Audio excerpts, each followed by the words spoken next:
ನಿಂತು ಗೌರವ ಸೂಚಿಸಬೇಕಾಗಿ ಪ್ರಾರ್ಥನೆ.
ಎಲ್ಲರಿಗೂ ನಮಸ್ಕಾರ.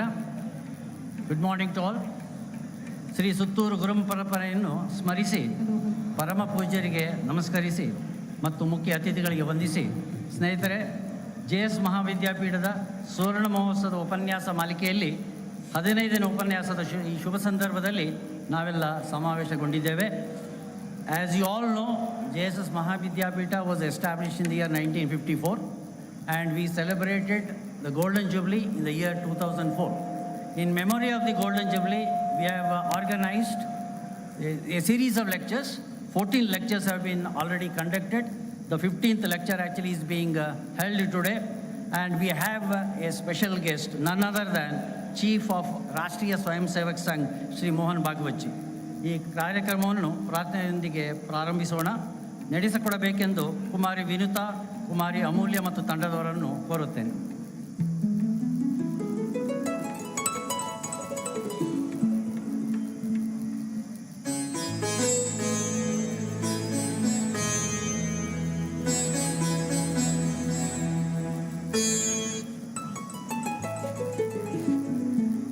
Ajam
ಪ್ರಾರ್ಥನೆಯನ್ನು ನಡೆಸಿಕೊಟ್ಟ ಕುಮಾರಿ ವಿನುತಾ ಮತ್ತು ಅಮೂಲ್ಯ ತಂಡದವರಿಗೆ ಧನ್ಯವಾದಗಳು. ಈಗ ಸ್ವಾಗತ ಕಾರ್ಯಕ್ರಮ. My now request doctor Suresh, pro chancellor of JSS Academy of Higher Education, to welcome the guests and the invitees.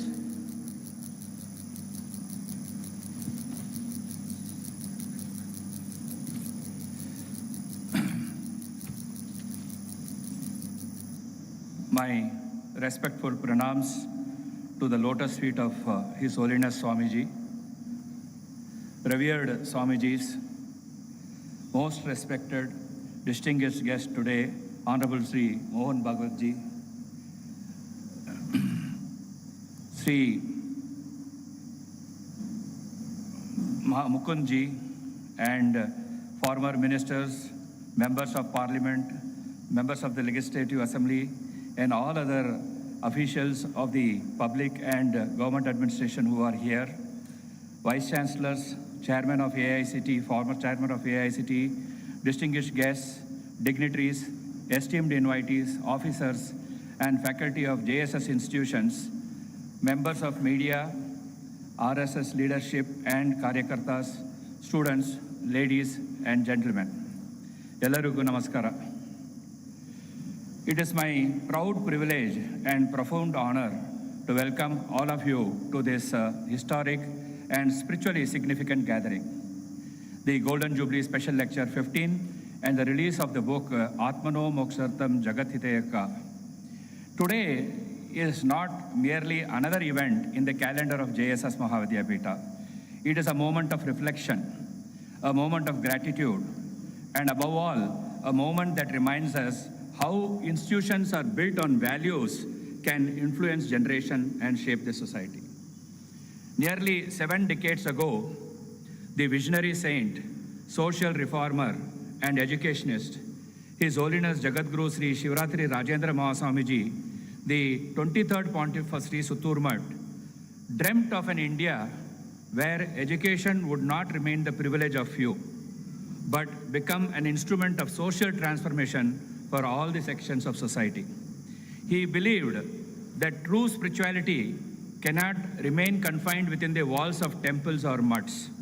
Spirituality must express itself through service, through education, through compassion, through empowering the last person in the society. From that noble vision emerged the JSS Mahavidyapeetha, not merely as an educational organization, but as a movement of social awakening. What began humbly has today blossomed into India's most respected educational and service networks, touching millions of lives through schools, colleges, universities, healthcare institutions, rural development initiatives, and social outreach programs, both in India and beyond. If the founding vision gave direction, it is the dynamic and compassionate leadership of our present pontiff, His Holiness Jagadguru Sri Shivratri Deshkendra Mahaswamiji, that has given us the renewed energy, relevance, and expansion to this great mission in changing times. At times when the world is rapidly transforming through technology, artificial intelligence, economic shifts, and social challenges, His Holiness continues to remind us that growth without values is incomplete, and progress without humanity is dangerous. Under his guidance, JSS institutions are not merely expanding in size, but evolving in purpose, balancing excellence with ethics, innovation with inclusiveness, and global aspirations with Indian civilizational values. I extend warm welcome to His Holiness Swamiji with respectful pranams.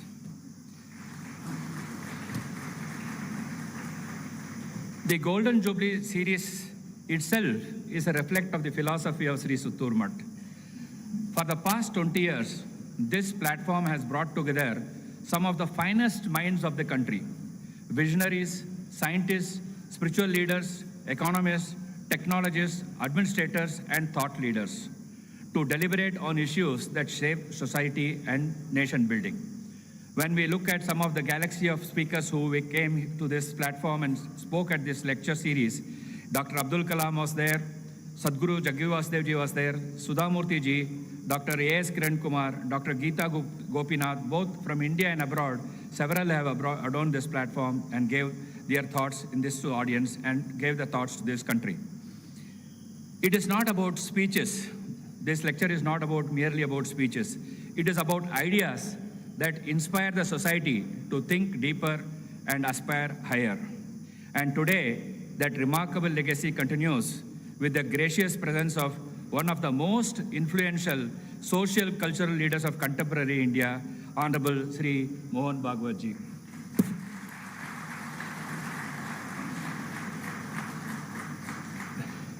मुझे कल इनसे मोहन भागवत जी से थोड़ा 15 minute संपर्क करने का बात करने का मौका मिला था।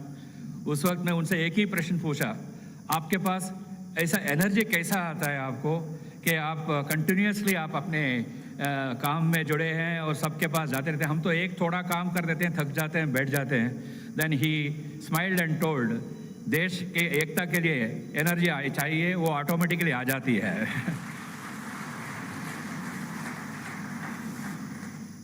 Sri Bhagwat ji's leadership has been defined by quiet conviction, tireless organizational dedication, and deep understanding of India's civilizational ethos. Through his interactions, speeches, and guidance over the years, he has encouraged society to remain rooted in values while moving confidently into future. His ideas often inspire people to look beyond differences and work collectively for the nation's greater good. I am sure today many will be inspired by you and continue to work for this country's good, sir. In today's rapidly changing world, where material progress is often accompanied by unrest, social unrest, isolation, and division, his message of mutual respect, social cohesion, and national consciousness takes on a great importance.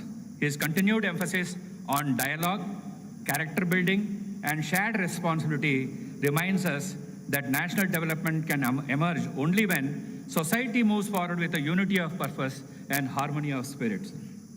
It is therefore appropriate that today's talk he is addressing social harmony as a catalyst for national development. Because no nation can truly progress if sections of the society remain divided from one another. Infrastructure can build cities, technology can build economies, but only harmony can build a civilization.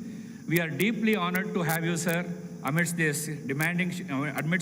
demanding schedule and responsibilities. You have chosen to be with us today at Sri Suttur Mutt. I warmly welcome your respectful self, and we are all eagerly looking forward to you. I extend a warm welcome to you, sir.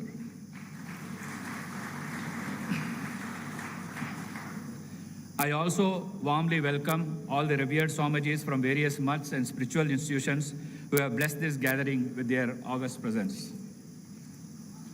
My respectful greetings to all the distinguished dignitaries, former ministers, members of parliament, MLA, officials, all of you who have come here, and the public representatives, invited guests, officers, and various faculty and students of JSS institutions, RSS Karyakartas, alumni, students, members of the press and media, and every member of the audience gathered here this morning. I welcome you all to this august gathering. Friends, milestones are not merely occasions for celebration. They are moments to ask ourselves important questions. Today, we ask these questions to ourselves. What values must we preserve? What kind of society must we build? What responsibilities do institutions like ours carry in shaping the future of India? I am certain today that this lecture will provide us not only the answers, but also the direction and inspiration, sir. As we begin this significant program, may this gathering strengthen the spirit of harmony, service, and national consciousness among all of us. With these words, I once again extend warm and respectful welcome to everyone present here. My respectful pranams to His Holiness Swamiji and respectful pranams to Bhagwatji. Thank you very much.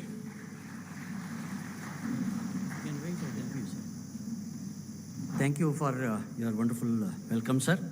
Now, the release of book. May I request His Holiness Swamiji and the chief guest to release Atmano Mokshartham Jagadhitayacha by Sadguru Madhusudan Sai. This is the 14th lecture which has been published as a book. May I now request the guest to release the book.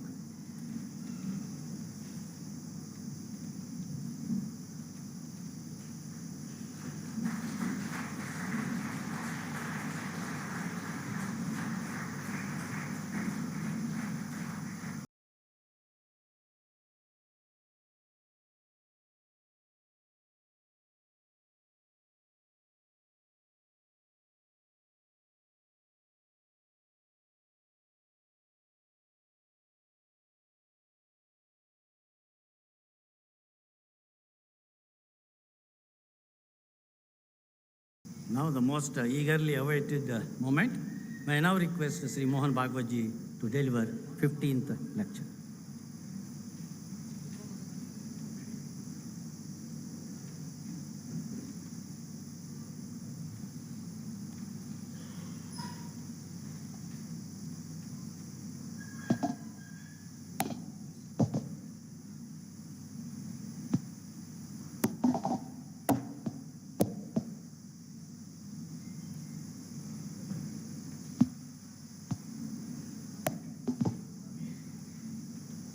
परम श्रद्धेय Swami ji,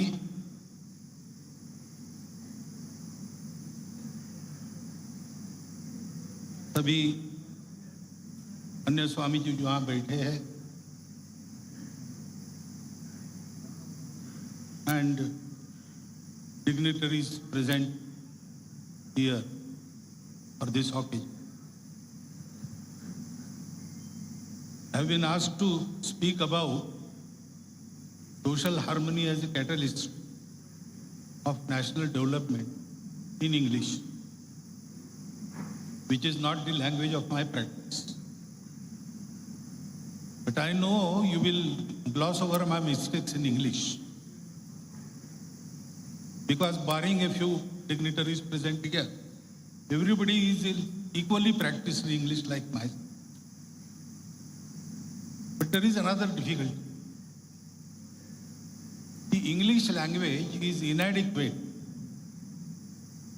to fully express the content of many Bharatiya concepts, purely and exclusively Bharatiya concepts. And today's subject relates to such concepts. So I will have to start my lecture by explaining some English words well known to you, but I have to explain in what sense I am using those words. Because there is no other way. During translation, the nearest words are applied for those concepts. Nearest English words are applied for those concepts. They cannot fully express. So I have to explain. So first word is social, related to society. It is translation of our word samaj. In Kannada we say samudaya. Now concept of society in the West and concept of samaj in Bharat are two different things. They appear the same, but they are different. Congregation of people which live together and help each other so that both benefit, everybody benefits. So if you are beneficial to me, I will live with you. If you are not, I will not. The theory of social contract, society exists because man cannot live alone. He has to take so many helpers along with him. So those who can help are to be taken with one. Those who cannot are to be forgotten. And those who do not help or come in between you are achieving something, you have to deal with them harshly. That ensures. This contract is not there in our society. When we say samaj, it is not just a congregation or it is not a lineage. It is not samaja, it is samaj. Samaj denotes the people who live together for a long period and therefore they develop the affinity towards each other. The feeling of oneness comes automatically through their association with the surroundings in which they live. And they have a common purpose for which they live. Each of us have our own purpose. I have to live. I am a person.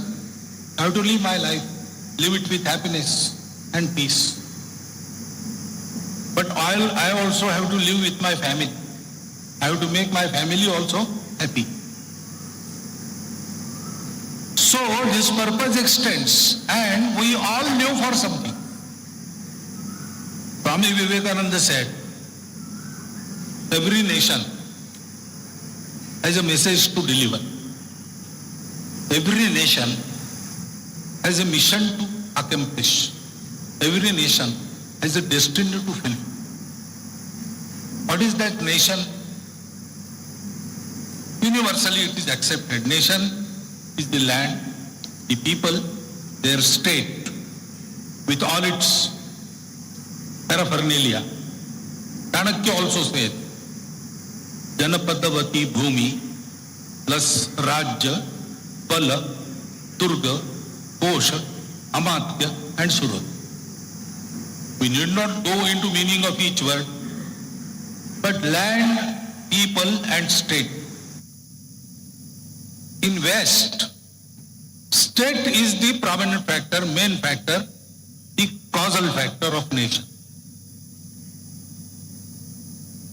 But in our country, causal factor is not the state. It is the Janapadavati Bhumi. We had our state. There were Chakravarti Samrats who ruled all over Bharat. We had our states also. In Vedas we say, Om Swasti, Samrajyam, Bhaujyam, Swarajyam, Vairajyam, Parameshtam, Rajyam, Maharajyam, Adhipatya, Samanta Paryayi, Sarvabhauma, Sarvayusha. These are all the methods of governance. In Bharat, there were many states differently governed by all these methods each. But still we say, Anta Adha Parardhat Prithivyayi Samudra Paryantaya Ekarat. The land up to seas, which was made arable by Prithu Raja, therefore called Prithivi. That is one nation. We didn't say the state makes us one nation. We said the land makes up one nation. Our land, which was well protected and provided everything for those who live in that land, gave us peace, gave us prosperity, gave us an environment wherein we did not require to fight among ourselves or fight with others. Because in those days, our borders were impenetrable. Tall mountains on all sides and deep seas on all sides. So nobody came from outside. So we didn't have to quarrel with our neighbors. And inside there was plenty for everybody. So in spite of our languages, in spite of our provinces, in spite of our different manners of conducting our life, we were there peacefully existing for a number of years. This peace and prosperity was provided by our land. Therefore, Bhumi is the one factor. Land for us is not a means of living.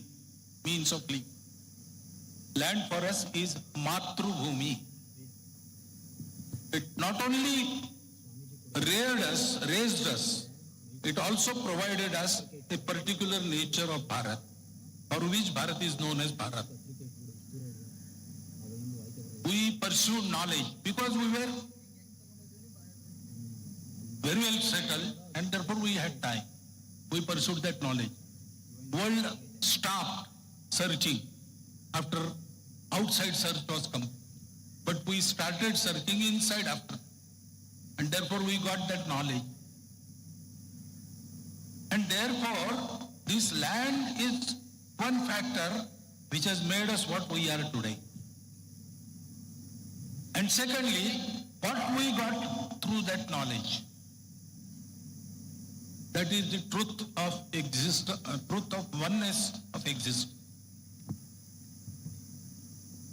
You say everything is one.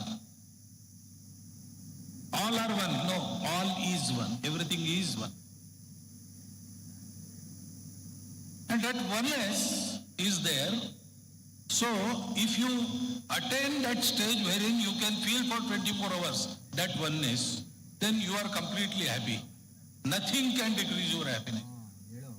Imperishable happiness, eternal happiness you get. Then you don't require anything. That is our aim of life. But this also creates a second class. If everything is one, then everybody is mine. So if I am going to become happy by attaining that stage, I have to tell the world how to attain that stage, because they are my own brothers. Everything. Chara achara srushti. Chara achara srushti. Living, non-living, everything is one. So I belong to them. I do not own them. All these different forms, we belong to one thing. We are part and parcel. We are brothers. Vasudhaiva Kutumbakam, etc. So they are all mine. So I have to lead my life so that my life sustains everybody else's life. Struggle for existence and survival of the fittest is the Western concept of life. Ours is cooperation and coordination for existence. And those who are fit will help others survive. That is our outlook. That is the common outlook of Bharatiya society even today, in spite of their ignorance about their own roots. Even illiterate people, even poor people, they lead their life like this. If you don't have exact change to pay your fare for a rickshaw and 4 annas are lacking, and you ask rickshawala, you come tomorrow, I will pay you. He will say, no, let go. 4 आना तो मुर्गी भी नहीं खाती, पैसा तो मुर्गी भी नहीं खाती. Even birds do not eat money. This you will never hear in West. This is our concept. So our society has a common purpose to lead the life for attainment of that stage and lead the life with paropakara and seva. People, those who do this, they are Samaj. There is no contract. It is our duty. If you benefit me or if you don't benefit me, you are one of mine. So whatever I do should benefit you. This is the difference. We are Samaj, not a mere society. Secondly, nation. That nation, again, it is not a state. The nation for us is the apparatus created by our Purvajas to deliver this knowledge from time to time to the world. When we experience that all are one and decided that this should be imparted, this knowledge should be imparted to everybody in the world, then naturally it ensured that we should have the apparatus. That apparatus was created by the ancestors. They strived for it, strived very hard, strived for a long time, and created our nation. No state created our nation. Bhadramichanta rushaya swarvidaha tapo diksham upase duragre tato rashtram balam ojascha jatam. The saints, rishis, munis, who were wishing welfare of whole world, they undertook diksha and performed a very hard tapas, through which our Rashtra, Bala and Oj was created. So our society is a society which recognizes inner oneness. Our nation is a nation which on the basis of the efforts of this society and this land will impart this knowledge to whole world of oneness of human being, oneness of existence. This basic clarity is very necessary to understand this topic. Because on one side, when we say development, it is not merely a material development. Because that knowledge of the one principle gives us a total and integral view of existence. Human beings are not only body, not only mind, not only intellect, not only these three. There is fourth principle of Atman, which connects all these three. Atmanam ratinam vidhi, shariram ratham evat, buddhim cha sarthim vidyam, manam pragraham evat. The master is Atma, in whose light all the three, they get connected and they prosper together, they progress together. In the same way, individual, society, and the creation, these three apparently separate entities are connected by Paramatma. And all human endeavors, which we call Artha and Kama, to fulfill the desires, to meet the ends, we strive. That is Artha Purushartha and Kama Purushartha. But this, they must go together under the discipline of Dharma Purushartha to attain the moksha. So, Dharma is the connecting principle for these three: moksha, Artha and Kama. If this doesn't happen, then Artha Kama go berserk and then families break. People become criminals. Even school-going children bring guns with them and fire on their own colleagues in class. This is happening. All these perils world is seeing. In the absence of dharma, what happened? And this dharma means it upholds everything. Dharana dharma itya.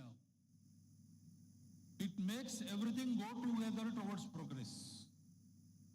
All-round development of everybody and all. So, this dharma principle is the cause of harmony.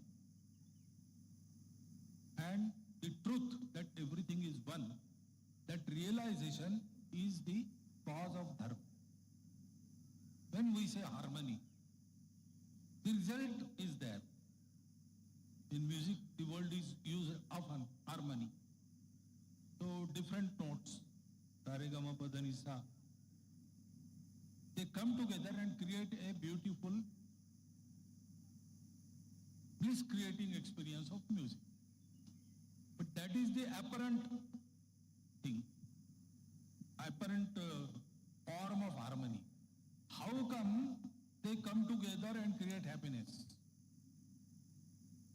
There is some inner oneness. That is the real fountainhead of harmony. Maximum good of the maximum people, West says. Welfare, all these concepts, they say that you have to live happily, so you have to create an environment with others wherein majority of them you have to go along with so that you be happy. There will be a few unlucky persons who will not be happy. This is contract. I cannot do anything about those who are left behind. But our tradition says no, sarvepi sukhna sarve santu nira. And how to bring about this? Because our needs are different. So we have to give something to do this. Give our own hours. We have to restrict ourselves. We have to have sanyama. I will earn only that much, which is enough for myself. I will earn rest also, but that I will distribute. Yavat dhriye jataram tavat sattvam hi dehina. Yo adhikam manye tasteno dandama. So, I have that compassion. Compassion is not daya. Compassion is karuna. Karuna and daya are different. Daya implies that I am doing something good for you, whether you deserve it or not. It is my large-heartedness that I am doing this. Compassion says no. Because you are one, there is one feeling, and we can experience that. Even without doing any tapas, you can try. When you are taking your lunch, if a hungry beggar comes before you, what will you do? You will give him something and drive him out. Or just drive him out without giving him something.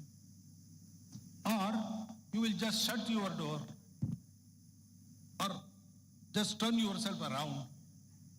But you never can take your own food when a hungry man is standing begging before you. Do this experiment. You will find it. Why? That is Atman. That is Paramatma. That is the truth which gives rise to dharma. There is a very good episode in our Puranas. There is story of Shibirana. You must have heard that. A dove comes flying to Shibiraja and asks for shelter. And Shibiraja hides him in his robe. A hawk comes. And he asks Shibiraja, there was a dove coming here. I think probably he has taken shelter with you. It is my food. I have to eat. Release. Shibi says, no. He is my subject. I have given him protection. I will protect. I will not let you eat. That is my dharma. I am the king. I have to protect my subject. Then hawk says, I am also your subject. And you say your dharma is protection. The nature has given me dharma of eating meat. Unless I eat dough, I cannot live. And to live happily, live 100 years with all karmas. Kurvanneveha karmani jiji vishechamas. That is my dharma.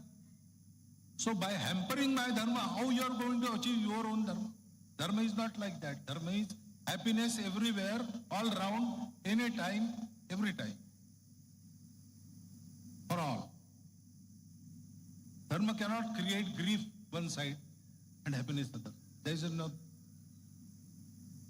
Now what is the answer in Western philosophy? We have to bring justice. What is the way we can bring justice? There are only three alternatives. Let the hawk die of starvation. Second, let the doe die. Let hawk eat it. Or say that these matters are not for this court. Go out and decide somewhere else. There is no other alternative. But in our tradition, Shibiraja says, okay, you are right. Your dharma is eating meat. But your dharma is not eating doe meat. Any meat will do. So I will cut my own meat and feed you. Leave the doe. So that dharma of dove is protected, dharma of the king is protected, dharma of the hawk is protected. Shibiraja gives his own. That is tyag. This sanyam and tyag arising out of compassion is the basis of harmony everywhere. Just as the frequencies are the real cause of harmony, matching of frequency. You have to learn this. If there is some agitation amongst ourselves, some quarrel amongst today, what is the cause? In most of the cases, we find cause is a fight for petty interests. I want this. Because economics says ends are, desires are ends, desires, means are limited, ends are endless. So limited means cannot satisfy everybody's end. That problem is going to last because that is the condition of birth. So how can we live together? We have to quarrel, therefore struggle for existence. West believes in that. We do not. We say no, okay, if means are limited, we will ration ourselves. We will take only that much so that everybody can take it. Everybody can have it. This is our legacy which we have forgotten for last 2000 years. And that is why in our society, all the diverse expressions of our unity have become our bane. They make us quarrel amongst ourselves. Because we forget with whom we are quarreling and for what. We can share. We have to share because we belong to each other. We belong to this universe. In universe also there is no need to quarrel. The wars are going on. They are in news, you know. I don't need to give you information in how these wars are happening. They refuse to share. They want everything in my hand. And because they don't know this oneness, they are suspicious of everybody. These suspicions, this petty interest and fight for that, they arise when we don't realize this oneness. When we forget this. So real development, by creating material prosperity, creating abundance, and justified distribution, and by limiting the consumerism, they create disease. That creates harm. And state will do this, but state cannot act alone. If society obeys the state, state can go on. If society doesn't, state cannot work. Particularly on our democracy, we are makers of everything. So society in general must have the spirit of oneness. We must remember this. It is nothing manufactured by us. It exists. It eternally exists. It is there. And therefore, we have to recognize it. Then only we can achieve happiness. But we forgot this. And then there was untouchability. And then upar niche, discrimination. Our own brothers, we kept them in darkness for so many years. So we have to realize this oneness. And we have to behave in that way. We can feel it. Once we start thinking, we can feel it. It is already there. Without thinking also, we do so many acts of compassion. So many.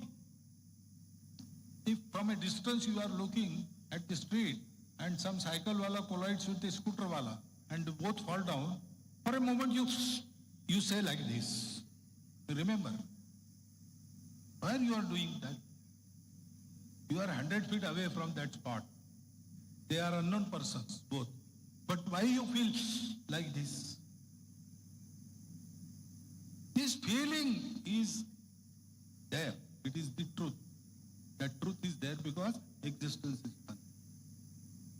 So nobody is superior, inferior. We belong to each other.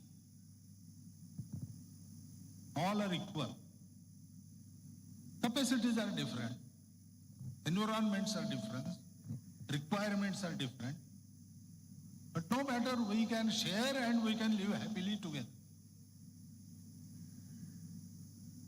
By cooperation, coordination, not for a selfish, petty interest, but for the truth that we are one. Everything is one. That is the way to harmony in the society, in the Samaj. We have to act like this.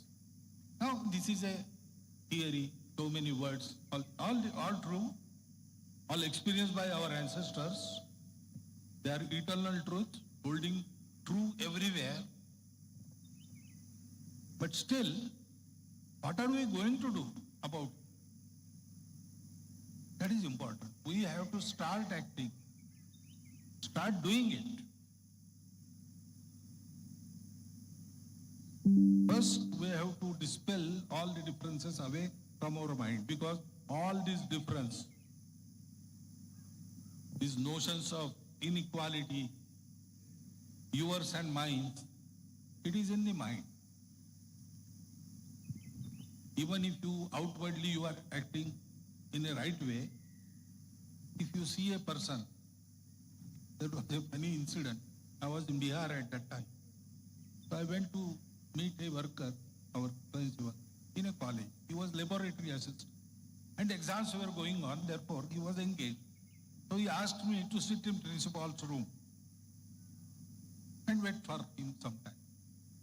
He also informed the principal that I was Kshetra Pracharak at that time. Our Kshetra Pracharak asked him to sit in your room. Principal said, oh. After some time, Mr. Principal, he came into his room. We had namaskars. Then he asked me my name. Our worker already told him, Mohan Bhagwat. In Marathi, Mohan Rao. Rao is not a surname.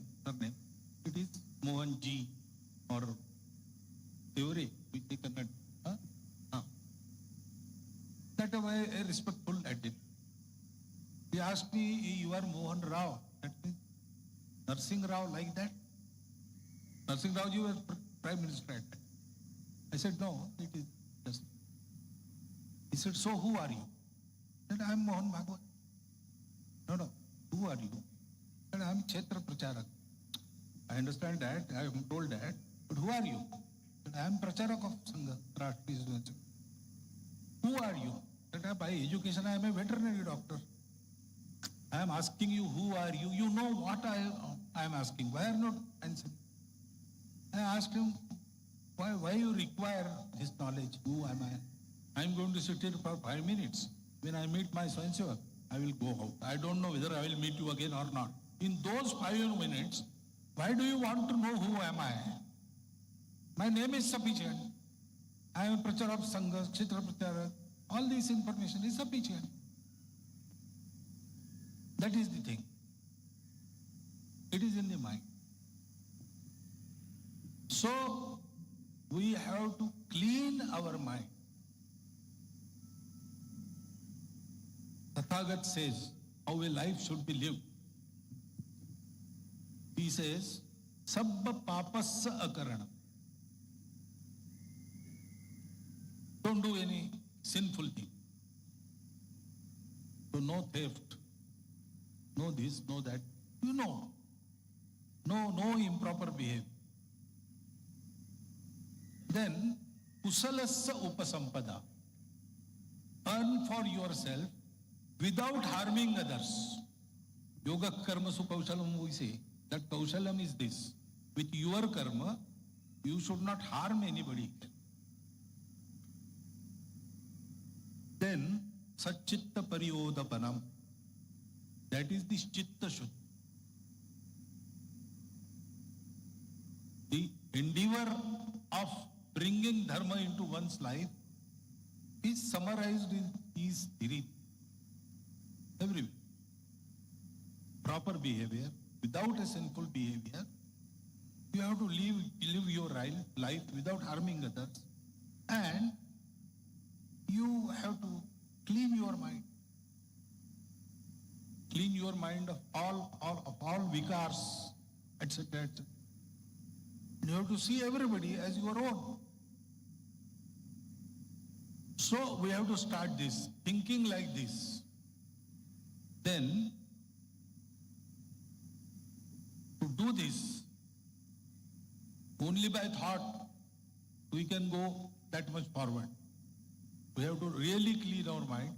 We have to experience. For that, we have to visit.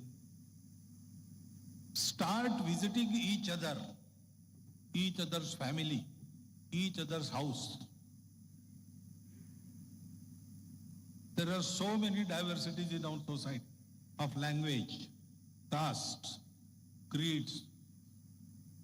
You should make everybody your friend. You should have your friends. Your family should have a family friend or friend family in each of these sections. That we can do.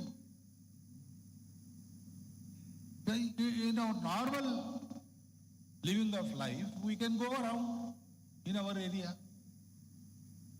We can make friends with everybody. We can go visiting them. They come visit. We can invite them. Visit and invite them. In Sangha, we ask the society in each village or in each basti of city that different types of our society, they have their leaders. The leaders should sit together. And they should think of three things. First is, what we are doing for the betterment of our own caste or something, whichever type you represent. What we do for their betterment. Second is, in what way we together are striving for the development of our area, betterment of our area. And third is, we together should do something for those amongst us who are weak. Unfortunately, there is a history of social discrimination in our country. And due to that, there are some backwards and there are some forwards together, what they can do for those who are back.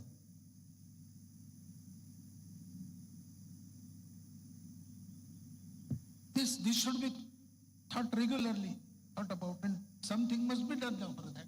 Together we can do many small things. This type of behavior, we are one, we have to live together, we will take care of everybody else along with our own area. This will create that sadbhavana. That compassion will come into action. And then third thing is, after realizing this, we as a nation have done something for this. In independent Bharat, the Samvidhan, Constitution was given. That Constitution has taken care to wipe out this discrimination, the inequality. But remarkably, when this Constitution was given to our people, Bharat's Parliament, Constituent Assembly at that time, Dr. Ambedkar delivered 2 speeches. Everyone must read, must regularly keep reading those speeches. They are the guidelines for the Bharatiya people to behave in a way they can restore the glory of Bharat. In that he says that the Constitution has taken care to bring political and economic equality. But this cannot be brought about unless there is social equality. The principle of liberty, equality and fraternity, I have not taken it from the French Revolution.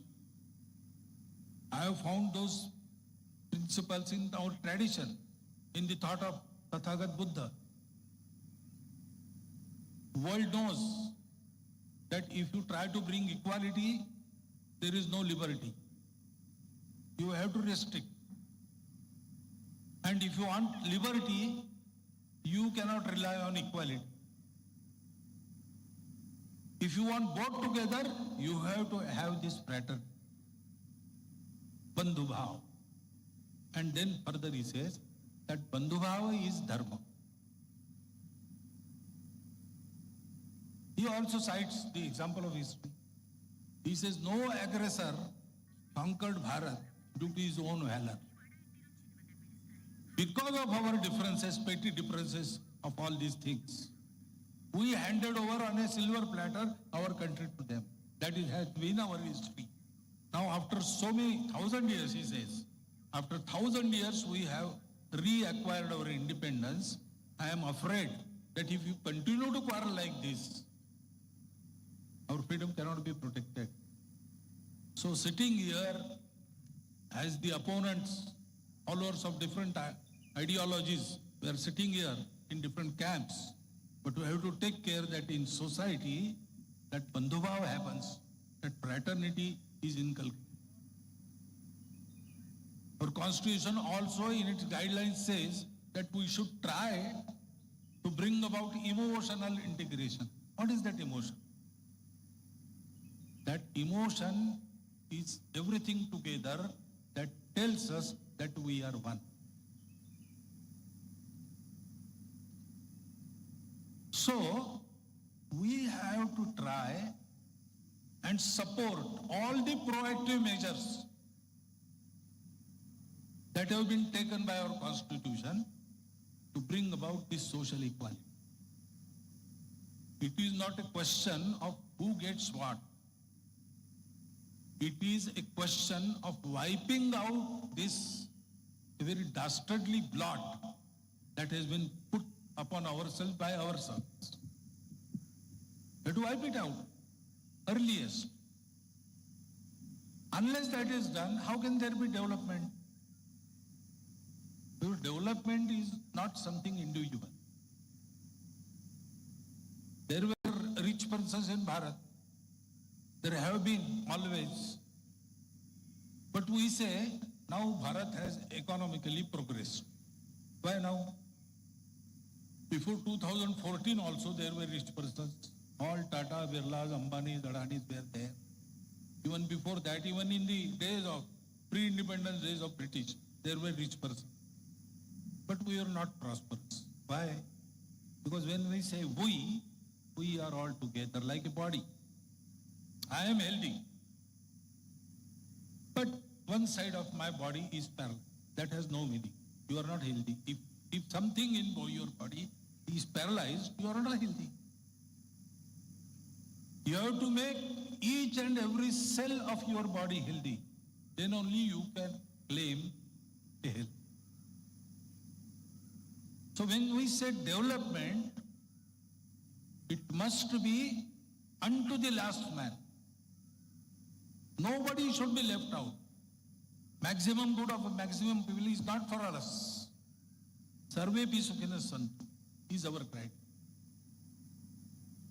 And to bring about that, if I have to sacrifice something, I should be ready. This type of attitude should be cultivated in minds, and it should be carried forward to next generation also. And we should make small repairs in our behavior.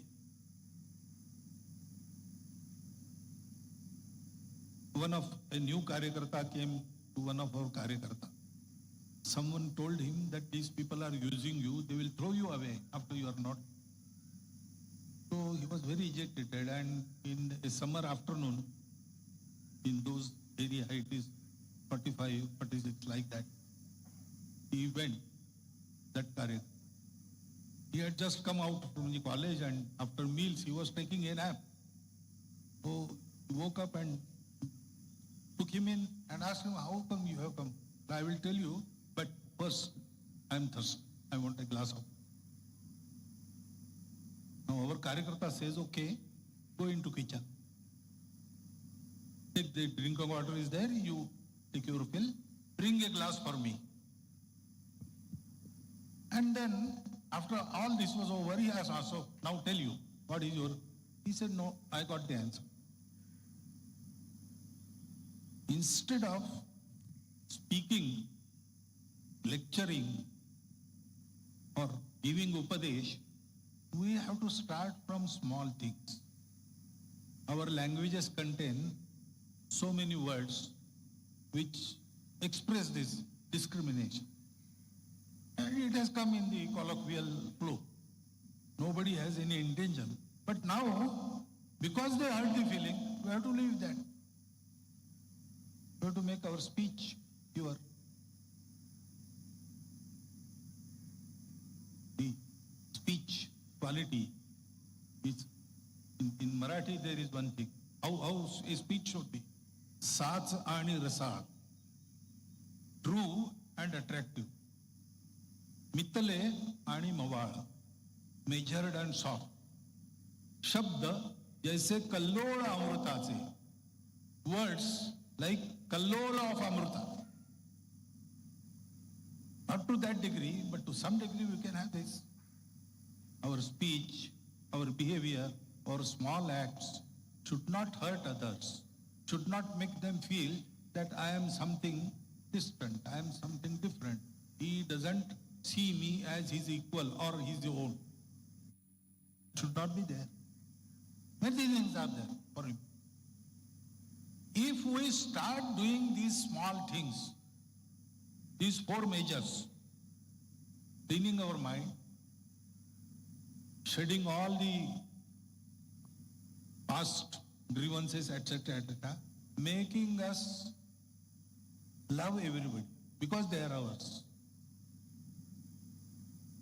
Then go visiting and invite visitors, making friends, supporting all the proactive measures, and starting from small things. This sadbhavana can be created. The harmony comes after that. And then all this behavior should be reflected in our policies also. And fortunately, that has been taken care of by the provisions of our Constitution. When that happens, our society will be one society which all of its organs prospering. And then that will be the real development. But only material concern for development will not bring this about. We have to inculcate these values. And all those values spring, you know better than me about those values. But those values spring from one truth. Everything is one. The differences are of words only. We call them different, call it different. Ekam sat, vipraha bahudha. Everything is. With this we have to start and develop on this. That will bring about the harmony of our samaj, harmony of our rashtra. And that will also show the world a much required way to a new world which is happy and peaceful. I think this is also a God-given duty for our Bharatiya people. So if we have not started doing this, it is high time we should start doing this.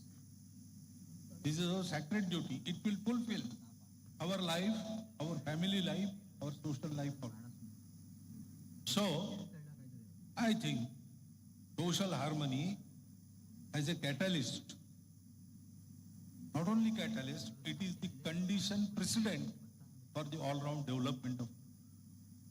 If we look to this topic in this manner, I think, and start acting, I think within coming decades, we can completely do away with all the discrimination in our society. Our country will be prosperous. Also, it will be proven to be a guideline for the faltering world.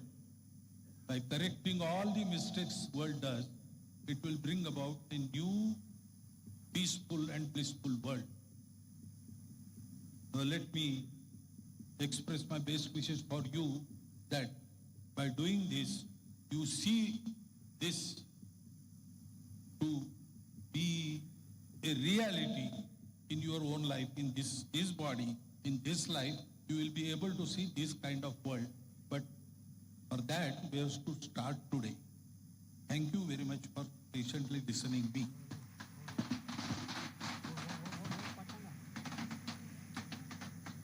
Very inspirational. Thank you very much, sir, for your very inspirational talk. Now it's time for question and answers. We have already received quite a number of questions, sir. Huh?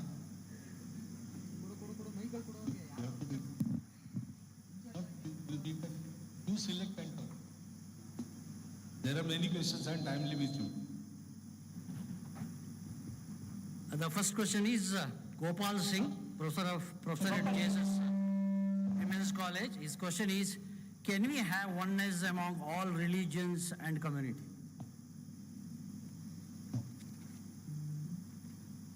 Community. Community, religions. We have to have. It is not a question of can we. Because all religions try to take us to truth. So ruchinam vaichitriat ruju kutil nana patayutam nunam eko kamya tvam asi. The ways are different, but the destination is the same. Some may reach earlier, some may reach late, some may reach quickly, some paths are very comfortable, some are not. All these difference is there, but they go to the destination and that destination is same. So, creating religions and quarreling is not what is desired. Creating religions, see the destination, realizing that it is one, have coordination, cooperation. That is a must for humanity to survive. There is no choice. Within communities and within religions, there must come the harmony. Otherwise, these things will destroy ourselves. So we have to put our own example and make world follow. There is no choice. Okay. Second. Have the second question by Professor Ashok Alur. He says, how do Bharat re-emerge as a nation of religions, spiritual inspiration for the whole world, Vishwaguru? How do you Bharat re-emerge? I think that has been already answered in my speech. So just remember my speech once again, if you want my answer. Otherwise, it is all there in books, in Swamiji, they tell you. Honnegowda has asked two questions. I'll just choose one. Would you not think a man has become a slave to power, property, and position in the scientific age? How? Slave of? Slave of power, property, and position. It is everyone's choice. No one can make you slave, or no one can liberate you from slavery. It is your own will, what you want to become. So, I have to give this education to every individual, especially the young generation. Why they have come as human beings. Animals and human beings biologically are the same. Ahara, nidra, bhayam, etunamcha. That is the life. All animals. They don't know why they have taken birth. They don't know how to die. They don't commit suicide. They have to live till they die. And then they have to live happily. So, ahara, nidra, bhayam, etu. It is same with man, but there is one difference. Dharmo hi tesham adhiko vishesha. Ahara, nidra, bhayam, etunanja. Samanyam etat pashubhir naranam. Dharmo hi tesham adhiko vishesha. This dharma is not religion. Again, it is purely and exclusively Bharatiya concept. Dharana dharma ityahu. Dharmo dharayate praja. Dharma is that which brings samutkarsha, material progress, and nishreyas, spiritual progress.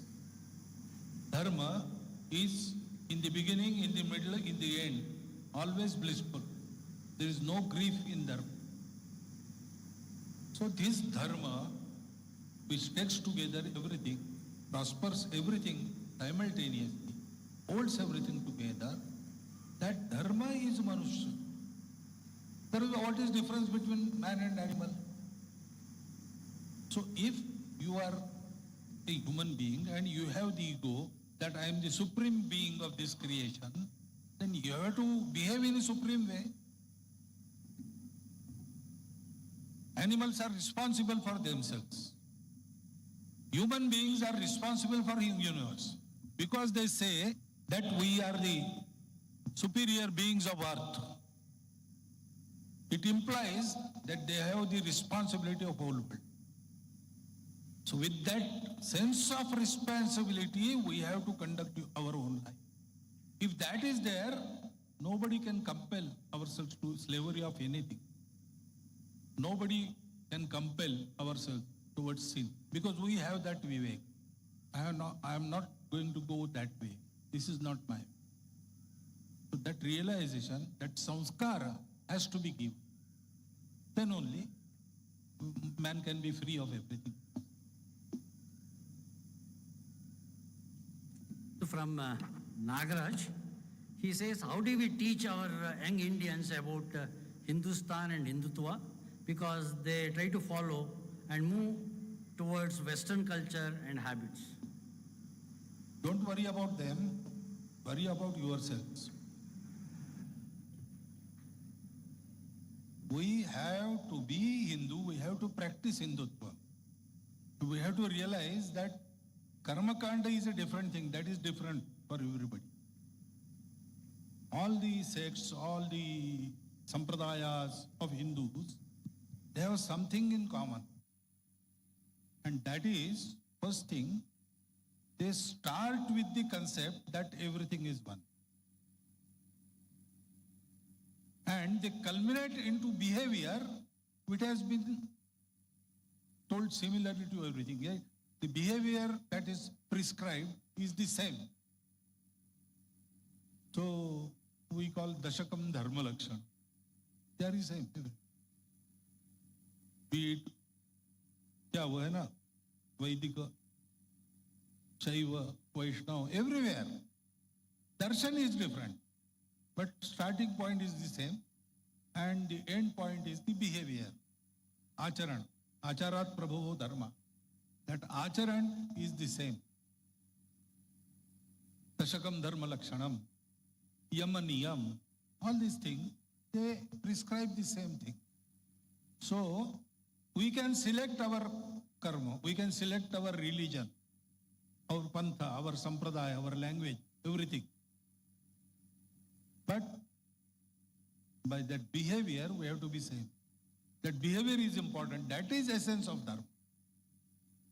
So, pramodama, kya hai? Ahimsa satya asteo. In Gita, the Daivi Guna Sampada is given. All those things, we have to live them in our behavior. That is real tapasya, that is real. So every Hindu can do this. Yes, he can have his own sampradaya, he can have his own karma kanda, he can do that, practice that. But through that he have to achieve this behavior. Then automatically everybody who is led astray will return one day because that path is not going to lead them anywhere. They have to come back sometime. When they come back, they have to find repository of this principle is living in those Hindus who are practicing it. That we have to do. Then everything will be all right.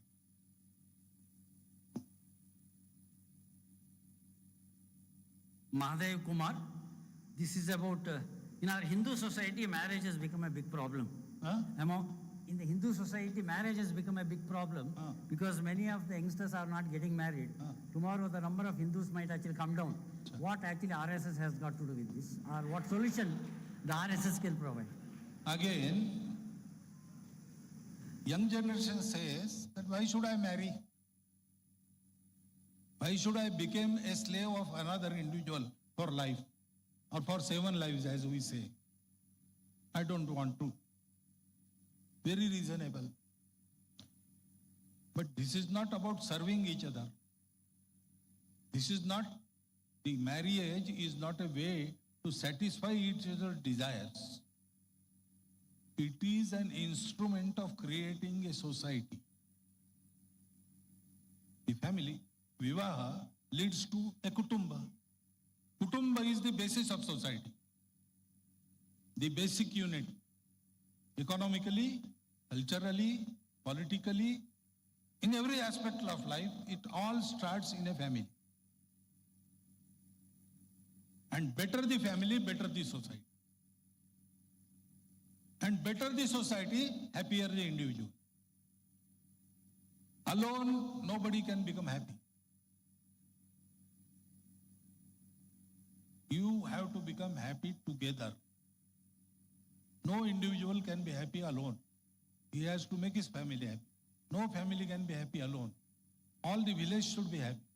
No village can be happy unless the district becomes happy. All this goes expanding. And therefore, when we pray for happiness, we say, Kale varshatu parjanyaha. Let rains be regular. Prithivim sasyashalini. Desho ayam kshovarahito. Brahmana is not caste. Vidwan log. Brahmana santu nirbhaya. Aputra putrina santu putrina santu. Biodiversity should go on. Adhana sadhana santu. Material prosperity for everybody. Sarve santu niramaya. And healthy mind and intellect. We pray, we define happiness like that. It is not happiness for individual. It is happiness for everybody. Because unless that happens, nobody can be happy. So, to marry is to take a responsibility of everybody's happiness. And unless we take that responsibility, we cannot be happy. That you have to teach the young generation, not by words only, by your example also. In our families, there is no example before the young generation. They find women slaving their husbands. That we have to change. It is a partnership, it is not slavery. Equally responsible team, they create individuals who are responsible social citizens. This responsibility, young generation is led astray. There will be happiness, there you will get everything, and you will have no responsibility. That cannot happen. That is going to backlash. This you have to teach. If you teach that, then all else follows. And all dangers are averted. But this teaching should not be only by logical arguments. We have to show them exemplary behavior. The very genial and genuine environment created in the family because of that behavior. You have to give them experience, then only they will realize. So start doing that today from our own family.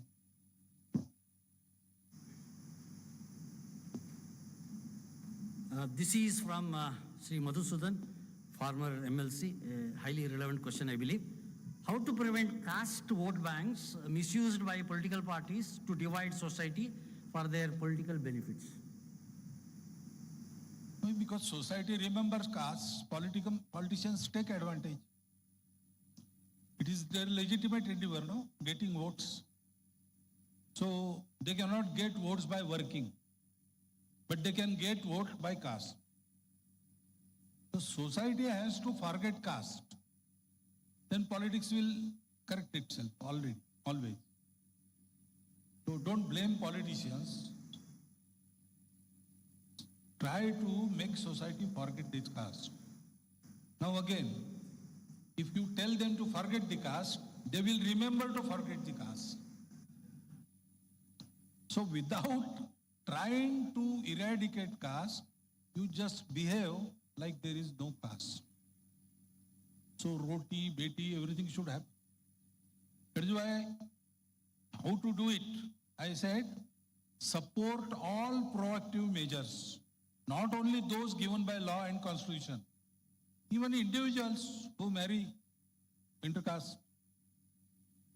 The first intercaste marriage in Maharashtra happened in 1942. It received two well-wishers messages. More than that, but two prominent. One was Dr. Babasaheb Ambedkar, another was Mr. M.S. Golwalkar, Shri Guruji, the then Sarsanghachalak of Rashtriya Swayansemak.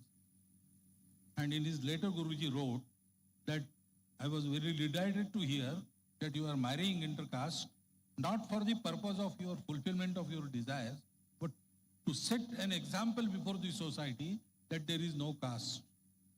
So that should be our attitude. If we forget caste, caste will stop working in politics and politicians will forget caste. So don't give medicine there. Give medicine your own. By our example, we should do like that. Then everything will be correct.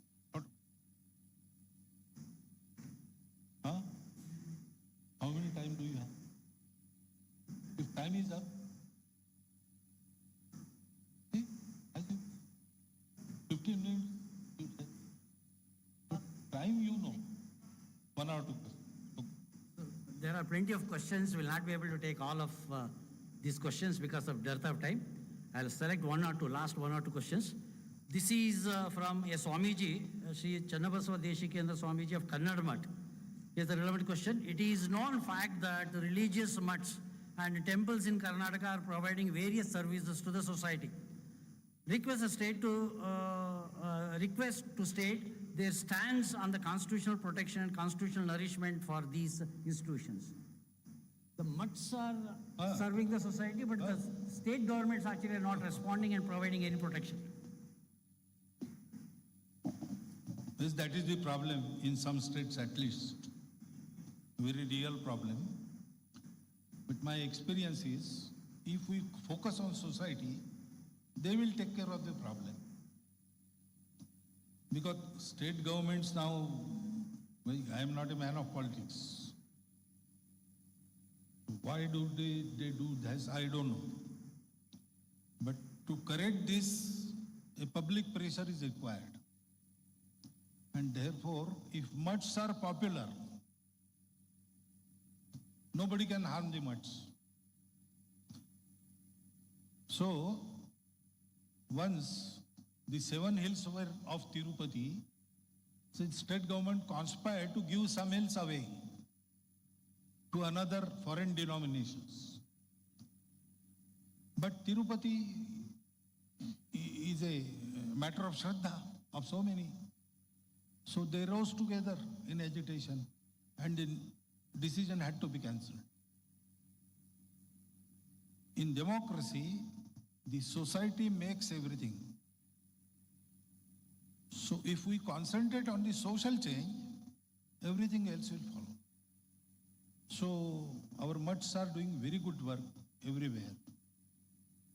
I think it is the best in the world. Formerly missionaries were cited as example, but better example is our mutts. They should continue to do that. Institutions like Sangha will also continue to prepare the society, and a day will come when our mutts, etc., will be free of all outside trouble and do their good work in the society. This is the last question. I have clubbed actually 2 persons' questions into one. This is a slightly political one. In the last 13 years, you have supported central government running. Why the bill of population control has not actually come into existence? Why? Population control bill, an act. It has not come into force, firstly. Secondly, common civil code. Isn't it an urgent one? Is it? It is an urgent actually need of the nation. Why it has not actually come into existence? So at the outset, I must explain, I am not the central government or even a state government. I am not a government. I am RSS, which works in the society. So first thing was what? क्या नहीं हुआ?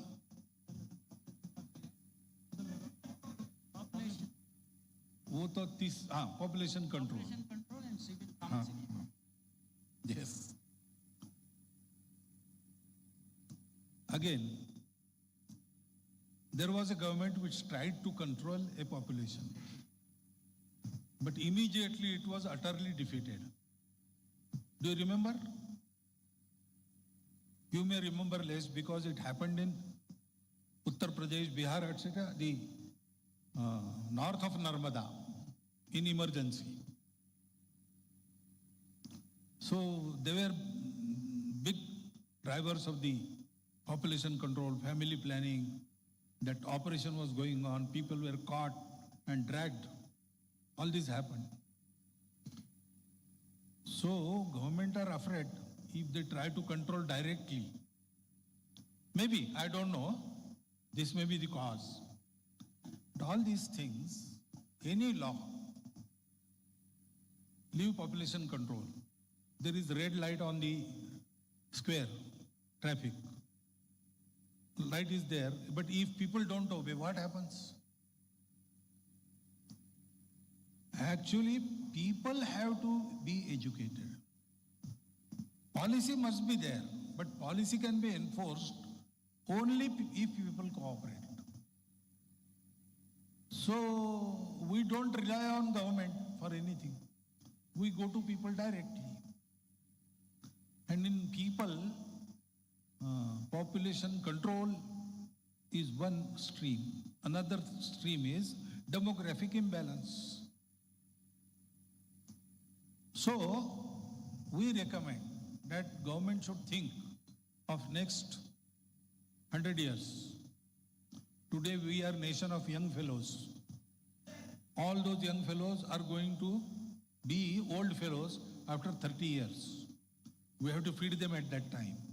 How many hands will be required? All these factors, projections should be taken into consideration. Condition of our women folk, their education, their empowerment, their health. All these concerns should be taken into consideration, and a policy should be prescribed that, say, this policy, our present policy says 2.1. 0.1 is not, 0.1 is 3. And then educate the public about that policy. And then make it work everywhere without discrimination. There will be no reason for exception. Once that policy is decided, public is taken in confidence and educated, whatever is decided must be followed without exception. No premise may exempt anybody from that policy. And start where ज़्यादा गड़बड़ है वहाँ पहले start करो. ऐसा हमारा recommendation है. But people have to think like that. There are so many things that are in public thought now. This is not the uppermost thing, population control. The demographic imbalance is uppermost. So government has to follow public sentiment. That is the thing. And secondly, you said common civil code. Okay. The Uttarakhand has brought common civil code. 2-3 states, they have brought that law. So state-wise it is coming. Maybe it may come all India sometime. Be patient. Everything happens in democracy, but it happens very slowly. There is not one person who decides. There are 142 crores who decide. So things ensue slowly. Don't worry about that. But keep working. Whatever you want, keep working about it. One day it will reappear. Thank you. Thank you, sir. We are extremely sorry that we cannot take all the questions. However, we'll send all these questions to our chief guest. I'm sure we'll be able to get actually answers. These answers and the entire lecture actually will be published in the form of a book, and it will be released shortly, and you will know answers for your questions. ಈಗ ಮುಖ್ಯ ಅತಿಥಿಗಳಿಗೆ ಗೌರವ ಸಮರ್ಪಣೆ, ಪರಮ ಪೂಜ್ಯರಿಂದ ಆಶೀರ್ವಾದ.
ಕಾರ್ಯಕ್ರಮ ಪರಮ ಪೂಜ್ಯರಿಂದ ಆಶೀರ್ವಚನ.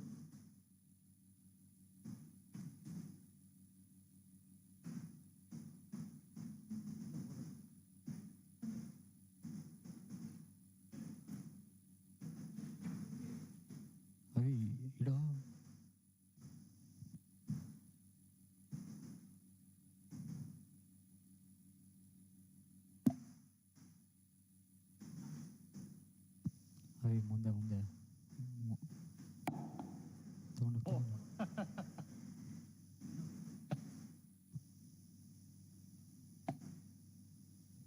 ಮೇಲ್ ಮಾಡಿ ಸ್ವಲ್ಪ.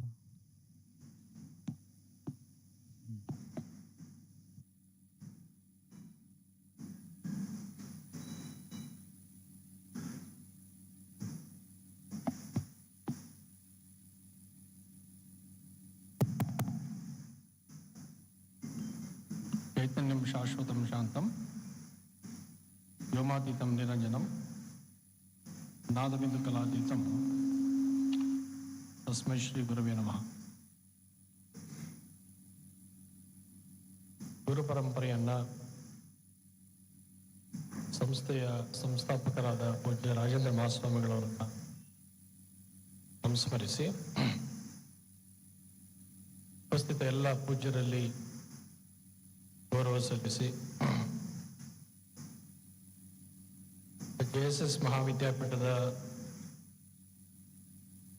ಸುವರ್ಣ ಮಹೋತ್ಸವದ 15ನೆಯ ವಿಶೇಷ ಉಪನ್ಯಾಸವನ್ನು ನೀಡಿದ ರಾಷ್ಟ್ರೀಯ ಸ್ವಯಂ ಸೇವಕ ಸಂಘದ ಸರ್ವಸಂಘ ಚಾಲಕರಾದ ಡಾಕ್ಟರ್ ಮೋಹನ್ ಅವರೇ, ಉಪಸ್ಥಿತ ಎಲ್ಲ ಗಣ್ಯಮಾನ್ಯರೇ,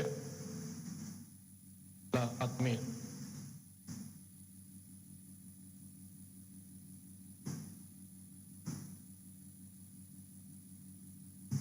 ಒಂದು ಸಹಸ್ರಮಾನದ ಹಿಂದೆ ಸ್ಥಾಪಿತವಾದ ಶ್ರೀಮಠ ಆದಿಜಗದ್ಗುರು ಶಿವಯೋಗಗಳಿಂದ ಅನುಗ್ರಹಿತವಾಗಿರ್ತಕ್ಕಂಥದ್ದು. ಅಂದಿನಿಂದ ಇಂದಿನವರೆಗೆ ಶ್ರೀಮಠದ ಪೀಠವನ್ನು ಅಲಂಕರಿಸಿದ ಎಲ್ಲ ಪೂಜ್ಯರು ಕೂಡ ಅರ್ಥಪೂರ್ಣವಾಗಿ ಆಯಾ ದಿನಮಾನಕ್ಕೆ ಅಗತ್ಯವಾದಂತಹ ಸಾಮಾಜಿಕ ಸೇವೆಗಳಲ್ಲಿ ತೊಡಗಿಸಿಕೊಂಡು ಬಂದಿರತಕ್ಕಂತಹದ್ದು ಸರ್ವರಿಗೂ ವೇದ್ಯವಾದಂತಹ ಸಂಗತಿ. ಆ ಪರಂಪರೆಯಲ್ಲಿ ಬಂದ ಮಂತ್ರ ಮಹರ್ಷಿಗಳು ಅವರ ಮಂತ್ರ ತಪಸ್ಸಿನಿಂದ, ಮಂತ್ರ ಸಿದ್ಧಿಯಿಂದ ಶ್ರೀಮಠಕ್ಕೆ ಅಷ್ಟೇ ಅಲ್ಲದೆ ಇಡೀ ಸಮಾಜಕ್ಕೆ ಅಂತಹ ಕಾರುಣ್ಯವನ್ನ ಕರುಣಿಸಿದಂಥ ಪೂಜ್ಯ ಶಿವರಾತ್ರಿ ರಾಜೇಂದ್ರ ಮಹಾಸ್ವಾಮಿಗಳವರು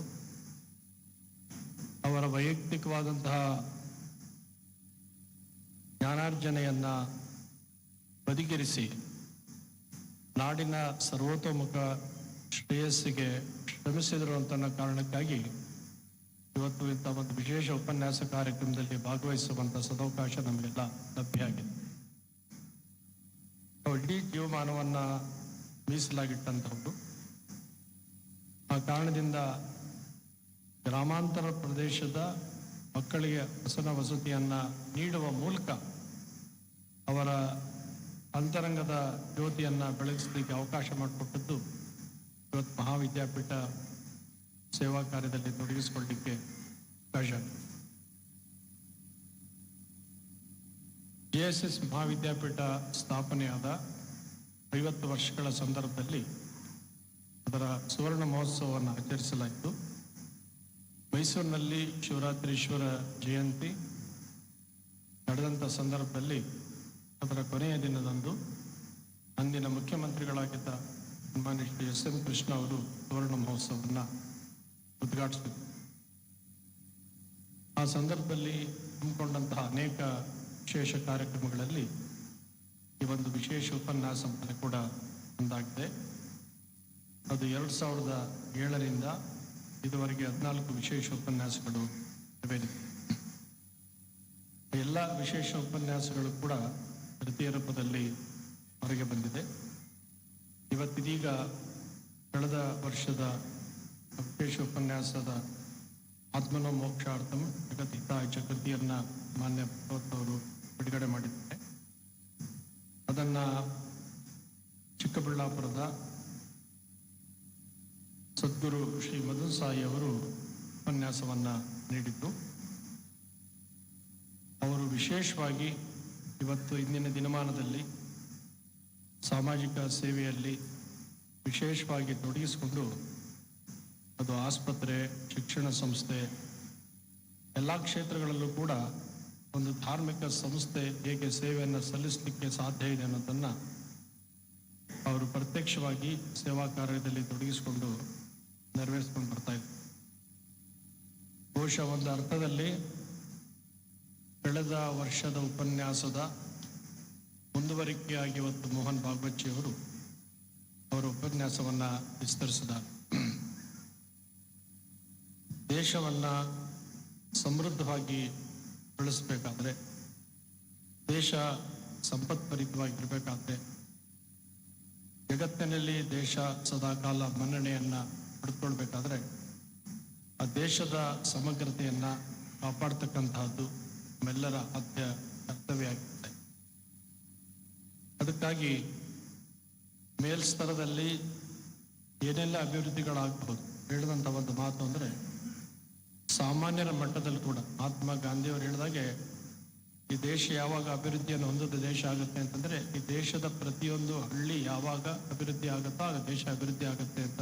ಹಾಗೆ ಗ್ರಾಮಾಂತರ ಪ್ರದೇಶಗಳ ಹಳ್ಳಿ ಅಷ್ಟೇ ಅಲ್ಲ, ಅವ್ರು ಹೇಳೋದು ಮುಖ್ಯವಾದಂಥ ಅಂಶ, ದೇಶದ ಒಬ್ಬ ಸಾಮಾನ್ಯ ಮನುಷ್ಯನು ಕೂಡ ಸಂತೋಷವಾಗಿ ಬದುಕುವಂತಹ ವ್ಯವಸ್ಥೆ ನಿರ್ಮಾಣ ಆದ ದಿವಸ ದೇಶ ಒಂದು ಸೌಹಾರ್ದಯುತವಾಗಿ ಬದುಕಲಿಕ್ಕೆ ಸಾಧ್ಯ ಆಗುತ್ತೆ ಅಂತಕ್ಕಂಥ ಒಂದು ಒಳ್ಳೆಯ ಮಾತನ್ನ ಈ ಸಂದರ್ಭದಲ್ಲಿ ಪ್ರಸ್ತಾಪಿಸಿದ್ದಾರೆ. ವಿಸ್ತಾರವಾದ ಉಪನ್ಯಾಸವನ್ನ ನೀಡಿದ್ದ ಅವರ ಅನುಭವ ಆಳವಾದಂತಹದ್ದು ಮತ್ತು ಇಡೀ ಬದುಕನ್ನ ಸಾಮಾಜಿಕ ಸೇವೆಗೆ ಸಂಪೂರ್ಣವಾಗಿ ಮೀಸಲಾಗಿರ್ತಕ್ಕಂಥ ಅವರ ಮಾತುಗಳಲ್ಲಿ ನಾವೆಲ್ಲ ಆಲಿಸಿದ್ದೀವಿ. ಮನುಷ್ಯ ಹೊರಗೆ ಒಳಗೆ ಅಂತರಂಗ ಬಹಿರಂಗದಲ್ಲಿ ಪರಿಶುದ್ಧತೆಯನ್ನ ಕಾಪಾಡಿಕೊಳ್ಬೇಕಾದಂತಹದ್ದು ಬಹಳ ಮುಖ್ಯವಾದ. ಬಸವಣ್ಣರ ಒಂದು ಮಾತು, ಲೋಕದ ಡೊಂಕ ನೀವೇಕೆ ತಿದ್ದುವಿರಿ, ನಿಮ್ಮ ನಿಮ್ಮ ತನುವ ಸಂತೈಸಿಕೊಳ್ಳಿ, ನಿಮ್ಮ ಮನವ ಸಂತೈಸಿಕೊಳ್ಳಿ, ನೆರೆಮನೆಯ ದುಃಖಕ್ಕೆ ಅಳುವವರ ಬೆಚ್ಚ ಕೂಡಲ ಸಂಗಮ ದೇವ ಅಂತಕ್ಕಂಥದ್ದು. ಆ ಪ್ರತಿಯೊಬ್ಬ ಮನುಷ್ಯ ಕೂಡ ತನ್ನ ಆತ್ಮನಿರೀಕ್ಷೆಯ ಮೂಲಕ ತನ್ನ ವ್ಯಕ್ತಿತ್ವವನ್ನು ಸರಿಪಡಿಸ್ಕೊಂಡ್ರೆ ಅದು ದೇಶಕ್ಕೆ ಕೊಡುವಂಥ ದೊಡ್ಡ ಕೊಡುಗೆಯಾಗಿ ಪರಿಣಮಿಸಲಿಕ್ಕೆ ಸಾಧ್ಯ ಆಗುತ್ತೆ. ಹಿಂದೆ ಶಾಲೆಯೆಲ್ಲ ಒಂದು ಉದಾಹರಣೆಯನ್ನು ಕೊಡ್ತಿದ್ದುಂಟು. ಒಬ್ಬ ವಿದ್ಯಾರ್ಥಿಗೆ ನಕ್ಷೆಯನ್ನು ಕೊಟ್ಟಾಗ ಇಡೀ ದೇಶದ ನಕ್ಷೆಯನ್ನು ಕೆಲವು ಕ್ಷಣಗಳಲ್ಲಿ ಆತ ಸಿದ್ಧಪಡಿಸ್ತಾ ಅಂತೇಳಿ. ಕಾರಣ ಏನು ಅಂದರೆ, ಅದರ ಹಿಂಭಾಗದಲ್ಲಿದ್ದಂಥ ಚಿತ್ರ ಮನುಷ್ಯನದೇ ಆಗಿತ್ತು. ಮನುಷ್ಯ ಸರಿ ಹೋದ್ರೆ ದೇಶ ಸರಿ ಹೋಗ್ಲಿಕ್ಕೆ ಸಾಧ್ಯ ಆಗುತ್ತೆ, ಜಗತ್ತು ಸರಿ ಹೋಗ್ಲಿಕ್ಕೆ ಸಾಧ್ಯ ಆಗುತ್ತೆ. ಅದರಿಂದ ಪ್ರತಿಯೊಬ್ಬ ಮನುಷ್ಯನು ಕೂಡ ಅಂತರಂಗ ಬಹಿರಂಗದಲ್ಲಿ ಪರಿಶುದ್ಧತೆಯನ್ನ ಕಾಪಾಡಿಕೊಳ್ಬೇಕಾದಂತಹದ್ದು ಮುಖ್ಯವಾದಂತಹದ್ದು. ರಾಗ ದ್ವೇಷಗಳನ್ನ ಬದಿಗಿರಿಸಿ ಸ್ನೇಹ, ಸೌಹಾರ್ದತೆ, ಪ್ರೀತಿ, ವಿಶ್ವಾಸ ಇವುಗಳು ನಮ್ಮ ಅಂತರಂಗದಲ್ಲಿ ನೆಲೆಗೊಂಡದ್ದಾದ್ರೆ ಅದು ಸಹಜವಾಗಿ ಪ್ರೀತಿ ಅನ್ನೋದು ಅಂತರಂಗದಿಂದ ಹೊರಬರಲಿಕ್ಕೆ ಸಾಧ್ಯ ಆಗುತ್ತೆ. ಪ್ರೀತಿ ಕರುಣ, ಸ್ನೇಹ ಕರುಣೆ ಇವೇ ನಮ್ಮ ದೇವರು, ಕಂಬನಿಯೇ ಇಲ್ಲಿ ತೀರ್ಥ ನಿಟ್ಟಿಸಿರಿ ಧೂಪವು ಅಂತಕ್ಕಂತಹ ಕವಿವಾಣಿಯನ್ನು ನೆನಪಿಸ್ಕೊಂಡ್ರೆ, ಹಾಗೆ ಮನುಷ್ಯನ ಅಂತರಂಗ ಬದಲಾದ್ರೆ ದೇವನ ಸಾಕ್ಷಾತ್ಕಾರವನ್ನು ಕೂಡ ಪಡೆದುಕೊಳ್ಳಲಿಕ್ಕೆ ಸಾಧ್ಯ ಆಗುತ್ತೆ. ಎಷ್ಟೋ ಸಂದರ್ಭದಲ್ಲಿ ಹೇಳ್ತಕ್ಕಂಥದ್ದು ಏನು ಅಂತಂದ್ರೆ, ದೇಶ ಬದಲಾಗಿದೆ, ಜಗತ್ ಕೆಟ್ಟೋಗಿದೆ, ಜನ ಕೆಟ್ಟೋಗಿದ್ದಾರೆ ಅಂತ ನಾವು ಹೇಳ್ತಾನೆ ಇರ್ತೀವಿ. ಆದ್ರೆ ಎಲ್ಲಾದ್ರೂ ನಾವೇ ಸೇರಿದೀವಿ ಅನ್ನೋದನ್ನ ಮಾತ್ರ ಹೇಳೋದನ್ನ ಮರ್ತಿರ್ತೀವಿ. ಅದರಿಂದ ಪ್ರತಿಯೊಬ್ಬ ಮನುಷ್ಯ ತನ್ನ ಆಂತರಿಕವಾದ ಒಂದು ಬದಲಾವಣೆಗೆ, ಸುಧಾರಣೆಗೆ ಮುಂದಾದ್ರೆ ಇಡೀ ದೇಶ ಸಮೃದ್ಧವಾಗಿ ಬೆಳಿಲಿಕ್ಕೆ ಸಾಧ್ಯ ಆಗುತ್ತೆ. ಆದರೆ ಎಷ್ಟೋ ಜನರಿಗೆ ಏನನ್ನು ಸರಿ ಮಾಡಬೇಕು ಅಂತಕ್ಕಂಥ ಅರಿವಿರೋದಿಲ್ಲ. ಹೊರಗಿನದನ್ನ ಸರಿ ಮಾಡ್ತೀವಿ ಅಂತ ಹೇಳ್ತಾರೆ ಹೊರತು ನಮ್ಮನ್ನು ಸರಿ ಮಾಡ್ಕೊಳ್ಬೇಕು ಅಂತನ್ನುವ ಅರಿವಿರೋದಿಲ್ಲ. ಅದು ವೈಯಕ್ತಿಕವಾದ ನೆಲೆಯಿಂದ ಪ್ರಾರಂಭ ಆಗಬೇಕಾದಂತಹದ್ದು ಮುಖ್ಯವಾದಂತಹದ್ದು. ಉಬರ್ ಕಾಲಿಬ್ ಅಂತಕ್ಕಂಥ ಒಬ್ಬ ಕವಿ ಒಂದು ಮಾತನ್ನು ಬರೀತಾನೆ, ಉಮರ್ ಬರ್ ಗಲೀಬ್ ಯಹಿ ಗಲತಿ ಕರತಾ ರಹಾ, ಧೂಲ್ ಚಹರೆ ಪೇತಾ ಔರ್ ಅಯನ ಸಫಾ ಕರತಾ ರಹಾ. ಅಂದರೆ ಒಬ್ಬ ಜೀವನ ಪೂರ್ತಿ ಅದನ್ನೇ ಮಾಡ್ತಾ ಇರ್ತಾನೆ. ಏನಂತಂದರೆ ಅವನು ತನ್ನ ಮುಖವನ್ನು ಚೆನ್ನಾಗಿ ನೋಡ್ಕೊಳ್ಬೇಕು ಅಂತೇಳಿ ತಾನು ಚೆನ್ನಾಗಿರ್ಬೇಕು ಅನ್ನೋ ಕಾರಣಕ್ಕಾಗಿ ತನ್ನ ಮುಖದ ಧೂಳನ್ನು ತಾನು ಒರೆಸ್ಕೊಳ್ಳೋದ್ರ ಬದಲು ಕನ್ನಡಿ ಧೂಳನ್ನು ತೆಗಿತಾ ಇರ್ತಾನಂತೆ. ಕನ್ನಡಿ ಧೂಳು ತೆಗೆದ್ರೆ ತಾನು ಚೆನ್ನಾಗಿ ಕಾಣ್ತೀನಿ ಅಂತಕ್ಕಂಥ ಭ್ರಮೆಗೆ ಆತ ಒಳಗಾಗಿರ್ತಾನೆ. ಅಂದರೆ ತಾನು ಚೆನ್ನಾಗಿ ತನ್ನ ಮುಖದಲ್ಲಿ ಇರುವಂತಹ ಕಶ್ಮಲಗಳನ್ನು ತೆಗೆದಾಕಿದ್ರೆ ಕನ್ನಡಿಯಲ್ಲಿ ತಾನು ಸಹಜವಾಗಿ ಪ್ರತಿಬಿಂಬಿತವಾಗಲಿಕ್ಕೆ ಸಾಧ್ಯ ಆಗುತ್ತೆ. ಆದರೆ ದೋಷ ಇರೋದು ಮನುಷ್ಯನ ಮುಖದಲ್ಲ ಹೊರತು ನೋಡುವ ಕನ್ನಡಿಯಲ್ಲ ಅಂತಕ್ಕಂಥದ್ದು ಮುಖ್ಯವಾಗಿ ಗಮನಿಸಬೇಕಾದಂತಹದ್ದು. ಹಾಗೆ ಮನುಷ್ಯ ಆತ ಪರಿಶುದ್ಧವಾದರೆ ಹೊರಗಿನದನ್ನು ಕೂಡ ಸುಂದರವಾಗಿ ಕಾಣಲಿಕ್ಕೆ ಸಾಧ್ಯ ಆಗುತ್ತೆ. ಅದು ಮುಖ್ಯವಾಗಿ ಗಮನಿಸಬೇಕಾದಂತಹದ್ದು. ಅದನ್ನೇ ಬಸವಣ್ಣವರು ಹೇಳಿದ್ದು, ನಿಮ್ಮ ನಿಮ್ಮ ಮನವ ಸಂತೈಸಿಕೊಳ್ಳಿ, ನಿಮ್ಮ ನಿಮ್ಮ ತನುವ ಸಂತೈಸಿಕೊಳ್ಳಿ ಹಾಗೆ ಅಂತೇಳಿ. ಗ್ರೀಸ್ ತತ್ವಜ್ಞಾನಿ ಮಾರ್ಕಸ್ ಅರಲಿಯಸ್ ಒಂದು ಮಾತು ಹೇಳ್ತಾನೆ, He who lives in harmony with himself lives in harmony with the universe. ತಾನು ಅಂತಹ ವೈಯಕ್ತಿಕವಾಗಿ ಆ ಒಂದು ವಿಶೇಷ ಗುಣಗಳನ್ನು ಮಾನವೀಯತೆಯನ್ನು ಬಳಸ್ಕೊಂಡ್ರೆ ಆತ ಇಡೀ ಜನರಲ್ಲಿ ಮಾನವೀಯತೆಯನ್ನು ಕಾಣಲಿಕ್ಕೆ ಸಾಧ್ಯ ಅಂತಕ್ಕಂಥದ್ದು. ಹಾಗೆ ಋಗ್ವೇದದ ಒಂದು ಪ್ರಸಿದ್ಧವಾದಂತಹ ಮಾತಿದೆ, ಸಮಾನಿವ ಆಕೂತಿ ಸಮಾನ ಹೃದಯಾನಿವ ಸಮಾನಸ್ತು ಮನೋ ಯಥಾವಹ ದುಹಾಸತಿ. ನಮ್ಮ ಉದ್ದೇಶ ಅಭಿಪ್ರಾಯಗಳು ಸಮಾನವಾಗಿರಬೇಕು, ಹೃದಯ ಭಾವನೆಗಳು ಸಮಾಧಾನವಾಗಿರಬೇಕು. ನಮ್ಮೆಲ್ಲರ ಮನಸ್ಸು ಆಗ ಸಮಾಧಾನವಾಗಿ ಇರಲಿಕ್ಕೆ ಸಾಧ್ಯ ಆಗುತ್ತೆ. ವ್ಯಷ್ಟಿಯಿಂದ ಸಮಷ್ಟಿಗೆ ಕೊಡುಗೆ ಸಿಗುವಂತಾಗಬೇಕು. ಯಾವಾಗ ಸಮಷ್ಟಿ ಪ್ರಜ್ಞೆಯನ್ನು ಇಟ್ಕೊಂಡು ಮನುಷ್ಯ ಕರ್ತವ್ಯಶೀಲನಾಗ್ತಾನೋ ಆಗ ಜೀವನದಲ್ಲಿ ಎಲ್ಲವನ್ನ ಸಾಧಿಸಲಿಕ್ಕೆ ಸಾಧ್ಯ ಆಗುತ್ತೆ. ಅಂತ ಸಮಷ್ಟಿ ಪ್ರಜ್ಞೆ ಬಗೆದು ವ್ಯಕ್ತಿ ತನ್ನ ವ್ಯಕ್ತಿತ್ವದ ವೈಯಕ್ತಿಕ ರಾಗದ್ವೇಷಗಳನ್ನು ಮರೆತು ಇಡೀ ಸಮಷ್ಟಿಯ ಸುಖಕ್ಕಾಗಿ ಬದುಕಿದಾಗ ಅದು ಸುಖವಾಗಿರ್ಲಿಕ್ಕೆ ಸಾಧ್ಯ ಆಗುತ್ತೆ. ಮಾನವೀಯ ಅನುಕಂಪೆ ಅಂತಕ್ಕಂತಹದ್ದು ಹೃದಯದಿಂದ ಬರಬೇಕಾದಂತಹದ್ದು. ಅವರೊಂದು ಮಾತನ್ನು ಹೇಳಿದ್ರು, ಸಕಲ ಪ್ರಾಣಿಗಳಲ್ಲಿ ಹೇಗೆ ಅನುಕಂಪೆಯನ್ನು ಇಟ್ಕೊಳ್ಬೇಕು ಅಂತ ಹೇಳಿ. ಅದ ಬಸವಣ್ಣವ್ರು ಹೇಳಿದ್ರು, ದಯೆ ಬೇಕು ಸಕಲ ಪ್ರಾಣಿಗಳಲ್ಲಿ, ದಯೆ ಇಲ್ಲದ ಧರ್ಮ ಅದಾವುದಯ ಅಂತ. ದಯೆ ಇದ್ದಾಗ ಮಾತ್ರ ಜಗತ್ತು ಬೆಳೀಲಿಕ್ಕೆ ಸಾಧ್ಯ ಆಗುತ್ತೆ. ಒಂದು ಸಣ್ಣ ಘಟನೆಯನ್ನ ಭಾರತೀಯರಲ್ಲಿ ಅಂತಹ ಗುಣಗಳು ಹೃದಯಗತವಾಗಿ ರಕ್ತಗತವಾಗಿದೆ ಅಂತ ಅನ್ನೋದಕ್ಕೆ ನಾವು ಹಿಂದೆ ಹೇಳಿರುವಂತಹ ಒಂದೆರಡು ಉದಾಹರಣೆಗಳಲ್ಲಿ ಗಮನಕ್ಕೆ ತರಬೇಕು. ಒಬ್ಬ ಯುರೋಪಿನ ಪ್ರಸಿದ್ಧ ಲೇಖಕ, ಕಾದಂಬರಿಕಾರ, ಅನೇಕ ವಿಷಯಗಳ ಬಗ್ಗೆ ತನ್ನ ಕೃತಿಯನ್ನು ರಚನೆ ಮಾಡಿ ಈ ದೇಶದ ಸಂಸ್ಕೃತಿಯ ಬಗ್ಗೆ ಒಂದು ಮಟ್ಟಣೆ ಮಾಡಬೇಕು ಅಂತ ಭಾರತಕ್ಕೆ ಬಂದು ಮುಂದಿನ ಮುಂಬೈನಲ್ಲಿ ನೆಲೆಸಿರ್ತಾನೆ. ಈ ದೇಶದ ಜನರ ಮನಸ್ಸು, ಸಂಸ್ಕೃತಿ ಎಲ್ಲವನ್ನು ಕೂಡ ಕಲಿಬೇಕು ಅಂತಿರ್ತಾನೆ. ಅವನು ಕಲೀಲಿಕ್ಕೆ ಬಂದದ್ದಕ್ಕಿಂತ ಹೆಚ್ಚಾಗಿ ನೋಡಿದ ಒಂದು ಘಟನೆ ಆತನ ಮೇಲೆ ಮನಸ್ಸಿನಲ್ಲಿ ಅಚ್ಚಳಿಯಾದಂತಹ ಪ್ರಭಾವವನ್ನು ಬೀರುತ್ತೆ. ಅದು ಅಂತಂದ್ರೆ, ಆತ ಮುಂಬೈ ಪಟ್ಟಣದಲ್ಲಿ ಆ ಸಮುದ್ರದ ದಂಡೆಯ ಮೇಲೆ ವಾಯು ವಿಹಾರಕ್ಕೆ ಬೆಳಗ್ಗೆ ಹೋಗಿರ್ತಾನೆ. ಅವು ಹೋಗ್ತಾ ಇರುವಾಗ ಆ ರಸ್ತೆಯ ಮತ್ತೊಂದು ಬದಿಯಲ್ಲಿ ಒಬ್ಬ ಹೆಣ್ಣು ಮಗಳು, ಸುಮಾರು 7-8 ವರ್ಷದ ಹೆಣ್ಣು ಮಗಳು, ಹರಕು ಬಟ್ಟೆಯನ್ನು ಇಟ್ಟು ತೊಟ್ಟಿರ್ತಾಳೆ, ತಲೆ ಕೂದಲೆಲ್ಲ ಕದರಿರುತ್ತೆ, ನಿತ್ರಾಣಲಾಗಿರ್ತಾಳೆ, ನಡಿಲಿಕ್ಕೆ ಸಾಧ್ಯ ಆಗ್ತಾ ಇರಲ್ಲ, ಒಂದು ಹೆಜ್ಜೆ ಇಡ್ಲಿಕ್ಕೂ ಕೂಡ ಕಷ್ಟಪಡ್ತಾ ಇರ್ತಾಳೆ. ಆ ಹೆಣ್ಣು ಮಗಳು ನೋಡಿ ಬಹಳ ಆತನಿಗೆ ಅನುಕಂಪೆ ಬರುತ್ತೆ. ಪಾಪ ಊಟ ಮಾಡಿಲ್ಲ, ಎಷ್ಟು ತೊಂದರೆ ಪಡ್ತಾ ಇದ್ದಾಳು ಅಂತೇಳಿ ಹೆಣ್ಣು ಮಗಳು ಏನಾದರೂ ತನ್ನ ಕೈಲಾದ ಸಹಾಯ ಮಾಡಬೇಕು ಅಂತ ಇಷ್ಟಪಡ್ತಾನೆ. ಆದ್ರೆ ಅದು ವಾಯು ವಿಹಾರಕ್ಕೆ ಬಂದದ್ದು, ಜೊತೆಲಿ ಏನೂ ಇರೋದಿಲ್ಲ, ಹಣ ಇರೋದಿಲ್ಲ. ಈಗ ನಂಗೆ ಕಾರ್ಡು ಕೂಡ ಇರಲಿಲ್ಲ. ಅವಾಗ ಅವನು ಆತ ಹೇಳಿ ಕೇಳಿ ಡಯಾಬಿಟಿಕ್ ಪೇಷಂಟ್ ಇರ್ತಾನೆ. ತೊಂದರೆ ಆದರೆ ಅಂತೇಳಿ 2 ಬಿಸ್ಕೆಟನ್ನು ತನ್ನ ಪ್ಯಾಕೆಟಲ್ಲಿ ಇಟ್ಟಿರ್ತಾನೆ. ಅವನು ಹೋಗುವಾಗ ಹೆಣ್ಣು ಮಗಳಿಗೆ ಆ ರೋಡನ್ನು ಕ್ರಾಸ್ ಮಾಡಿ ಎರಡನ್ನೂ ಕೊಡಬೇಕು ಅಂತ ಮನಸ್ಸು ಬರುತ್ತೆ. ಆದರೆ ಒಂದು ಕ್ಷಣ ಅಕಸ್ಮಾತ್ ಏನಾದ್ರು ಡಯಾಬಿಟಿಕ್ ತೊಂದರೆ ಆದರೆ ಅಂತ ಒಂದು ಬಿಸ್ಕೆಟನ್ನು ತೆಗೆದು ಹೆಣ್ಮಗಳು ಕೈ ಕೊಡ್ತಾರೆ. ಹೆಣ್ಮಗಳು ತುಂಬಾ ಸಂತೋಷದಿಂದ ನುಂಗುಡಿ, ಆತಕ್ಕೆ ಭಾಷೆ ಗೊತ್ತಿಲ್ಲ, ನಗುವಿನ ಮುಖಾಂತರ ತನ್ನ ಕೃತಜ್ಞತೆಯನ್ನ ಸಲ್ಲಿಸ್ತಾಳೆ. ಸಲ್ಲಿಸಾದ ನಂತರ ಆ ಹೆಣ್ಣುಮಗಳು ಆ ಬಿಸ್ಕೆಟನ್ನು ತಿನ್ಬೇಕು ಅಂತ ಬಾಯಿಗೆ ಇಟ್ಕೊಳ್ಳೋ ಕಾಲಕ್ಕೆ ಆ ಹೆಣ್ಣುಮಗಳಿಗಿಂತ ನಿತ್ರಾಣವಾಗಿರುವಂತ ಒಂದು ಶ್ವಾನ ಎದುರಿಗೆ ಬರುತ್ತೆ ಕಾಲತ. ಹೆಣ್ಮಗಳು ನೋಡ್ತಾಳೆ, ಕನಿಕರ ಬರುತ್ತೆ, ತನ್ನ ಕೊಟ್ಟ ಅರ್ಧ ಬಿಸ್ಕೆಟನ್ನಲ್ಲಿ ಮೊದಲು ಅರ್ಧ ಭಾಗವನ್ನ ಶ್ವಾನಕ್ಕೆ ಕೊಟ್ಟು ಅದು ತಿಂದ ಮೇಲೆ ಉಳಿದರ್ಧ ಬಿಸ್ಕೆಟ್ ಅನ್ನ ತಾನು ತಿಂತಾಳೆ. ಅವನಿಗೆ ಕಣ್ಣಲ್ಲಿ ನೀರು ಬರುತ್ತೆ. ಹೀಗೆ ಮಾನವೀಯ ಅನುಕಂಪೆ, ಬೇರೆಯವರನ್ನ ತನ್ನ ಹಾಗೆ ಪ್ರೀತಿಸಬೇಕು ಅಂತ ಒಂದು ದೇಶದಲ್ಲಿ ಸಂಸ್ಕೃತಿ ಎಲ್ಲಾದರೂ ಇದ್ದರೆ ಅದು ಭಾರತ ದೇಶದಲ್ಲಿ ಮಾತ್ರ ಅಂತಕ್ಕಂಥ ಅಪೂರ್ವವಾದ ಮಾತನ್ನು ಬರೀತಾನೆ. ಆತನ ಆಟೋಬಯೋಗ್ರಫಿಗಳಲ್ಲಿ ಆ ಮಾತುಗಳನ್ನು ಕೂಡ ಉಲ್ಲೇಖಿಸಿದ್ದಾನೆ. ನಮ್ಮ ಧರ್ಮದ ಬಗ್ಗೆ, ಹಿಂದೂ ಧರ್ಮದ ಬಗ್ಗೆ ನಾವು ಬೇಕಾದಷ್ಟು ಪರವಾಗಿ ವಿರುದ್ಧವಾಗಿ ಎಲ್ಲ ಮಾತನಾಡ್ಬೋದು. ಆದರೆ ಈ ಧರ್ಮದ ಗಟ್ಟಿತನ ಅಂತಕ್ಕಂಥದ್ದು, ನಮ್ಮ ಸಂಸ್ಕೃತಿ ಅಂತಕ್ಕಂಥದ್ದು ಜಗತ್ತಿಗೆ ಮಾರ್ಗದರ್ಶನ ನೀಡುವಂತಹದ್ದು, ಜಗತ್ತನ್ನೇ ರಕ್ಷಣೆ ಮಾಡುವಂತಹದ್ದು. ನಾವು ಹಿಂದೆ ಕೊಟ್ಟಂತ ಒಂದು ಉದಾಹರಣೆ ಕೂಡ ಈ ಸಂದರ್ಭದಲ್ಲಿ ಹೇಳ್ಬೇಕಾಯ್ತು. ನಮ್ಮ ಭಾಗವತ್ ಅವ್ರಿಗೊಬ್ರು ಟ್ರಾನ್ಸ್ಲೇಟ್ ಮಾಡ್ತಾರೆ ಅಂತಂದ್ವಿ. ಅವ್ರು ಕನ್ನಡದ ಹೇಳಿದ್ರೆ ನಂಗೆ ಕನ್ನಡ ಅರ್ಥ ಆಗುತ್ತೆ, ಕನ್ನಡದಲ್ಲೇ ಮಾತಾಡಿ ಅಂತ. ಅದು ಅವರ ವಿಶೇಷವಾದಂತಹದ್ದು. ನಾವು ಬಹಳ ವರ್ಷಗಳ ಹಿಂದೆ ಅಮೆರಿಕಕ್ಕೆ ಹೋಗ್ಲಿಕ್ಕೆ ಮುಂಚೆ ಇಂಗ್ಲೆಂಡ್ಗೆ ಹೋಗಿದ್ವಿ. ಅಲ್ಲೊಂದು ಆಶ್ರಮಕ್ಕೆ ಹೋಗಿದ್ವಿ. ಅಲ್ಲಿ ಅದು ಹೊಸದಾಗಿ ಆರಂಭ ಆಗಿದ್ದು, ಈಗ ದೊಡ್ಡ ಆಶ್ರಮ ಆಗಿದೆ ಅದು. ಆಗ ಅಲ್ಲಿ ಸ್ವಾಮೀಜಿ ಇದ್ರು, ಹೋದಾಗ ಭೇಟಿ ಆದ್ರು. ಅವ್ರು ಭೇಟಿ ಆದಾಗ ಒಂದು ಮಾತು ಹೇಳಿದ್ರು. ಅಮೆರಿಕಾದಿಂದ ಒಂದು ಹುಡುಗ ಬಂದಿದ್ದ. ಅವನು ಬಹಳ ಮನಸ್ಸಿಗೆ ಒಳ್ಳೆ ಕೆಲಸದಲ್ಲಿದ್ದ, ಒಳ್ಳೆ ಸಂಬಳ ಬರ್ತಿತ್ತು, ಚೆನ್ನಾಗಿದ್ದ ಅವನು. ಅವನು ಬಂದೊಂದು ಪ್ರಶ್ನೆ ಕೇಳ್ದ. ಸ್ವಾಮೀಜಿ ಇಲ್ಲಿ ಭಾಗವತ್ ಅವರು ಪ್ರಸ್ತಾಪಿಸಿದಂತಹ ಮಹಾರಾಷ್ಟ್ರದಲ್ಲಿ ಆದಂತಹ ಒಂದು ಉದಾಹರಣೆ ಹೇಳ್ದ. ಅದಕ್ಕೆ ಪೂರಕವಾಗಿ ಅವಾಗ ಅವನು ಪ್ರಶ್ನೆ ಕೇಳ್ದ, ನಾನು ಇಂಥ ದೇಶದಿಂದ ಬಂದಿದ್ದೀನಿ, ನನ್ನ ತಂದೆ ಒಂದು ಧರ್ಮಕ್ಕೆ ಸೇರಿದ್ದಾರೆ, ತಾಯಿ ಒಂದು ಧರ್ಮಕ್ಕೆ ಸೇರಿದ್ದಾರೆ, ನಾನು ಯಾವ ಧರ್ಮ ಆಚರಣೆ ಮಾಡಬೇಕು ಅಂತ ಸಂದಿಗ್ಧದಲ್ಲಿದ್ದೀನಿ, ನಾನು ಏನು ಫಾಲೋ ಮಾಡಬೇಕು, ಏನು ಮಾಡಬೇಕು ಅಂತ ಪ್ರಶ್ನೆ ಕೇಳ್ದ.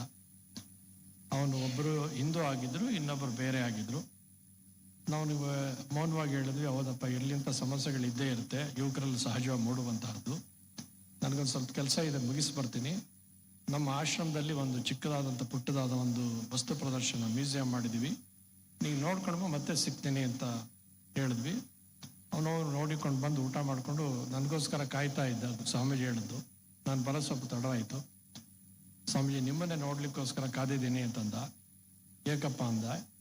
ಒಂದೇ ಮಾತಾಡ್ದ, ಸ್ವಾಮೀಜಿ, ನಾವು I am proud to say I belong to Hindu ಅಂತ ಉತ್ತರ ಹೇಳಿದ. ಯಾಕೆಂದ್ರೆ ಅಲ್ಲಿ ಪ್ರದರ್ಶನವಾಗಿದ್ದಂತಹ ಆ ಒಂದು ಸಣ್ಣ ವಸ್ತು ಪ್ರದರ್ಶನದಲ್ಲಿ ನೋಡಿ ಹಿಂದೂ ಧರ್ಮ ಅನ್ನೋದು ಎಷ್ಟು ಪವಿತ್ರವಾದದ್ದು, ಎಷ್ಟು ಶ್ರೇಷ್ಠವಾದದ್ದು, ಅದನ್ನು ಯಾಕೆ ಆಚರಣೆ ಮಾಡಬೇಕು ಅಂತಕ್ಕಂಥದ್ದನ್ನು ನೋಡಿ ಮನಸ್ಸಿನ ಮೇಲೆ ಬಹಳ ಪರಿಣಾಮ ಆಗಿದೆ. ಅದರಿಂದ ನಾನು ಸಂತೋಷವಾಗಿ ಅದನ್ನು ಅನುಸರಣೆ ಮಾಡಲಿಕ್ಕೆ ಪ್ರಯತ್ನ ಪಡ್ತೇನೆ ಅಂತಕ್ಕಂಥ ಮಾತನ್ನ ಹೇಳ್ದ ಅಂತಕ್ಕಂಥದ್ದನ್ನು ಅವರು ಉಲ್ಲೇಖಿಸೋದನ್ನ ಈ ಸಂದರ್ಭದಲ್ಲಿ ನಿಮ್ಮ ಗಮನಕ್ಕೆ ತಂದು, ಮನುಷ್ಯನ ಬದುಕು ಶಾಶ್ವತವಾದಲ್ಲ, ಅದು ಮನುಷ್ಯ ಬಂದದ್ದೆಷ್ಟು ಶಾಶ್ವತನ ಹೋಗೋದು ಅಷ್ಟೇ ಖಚಿತವಾದಂತಹದ್ದು. ಹಾಗಾಗಿ ಕರ್ತವ್ಯೋ ಧರ್ಮ ರಕ್ಷ ಅಂತ ಮಾತು, ಪ್ರಸಿದ್ಧವಾದ ಮಾತೇನಿದೆ.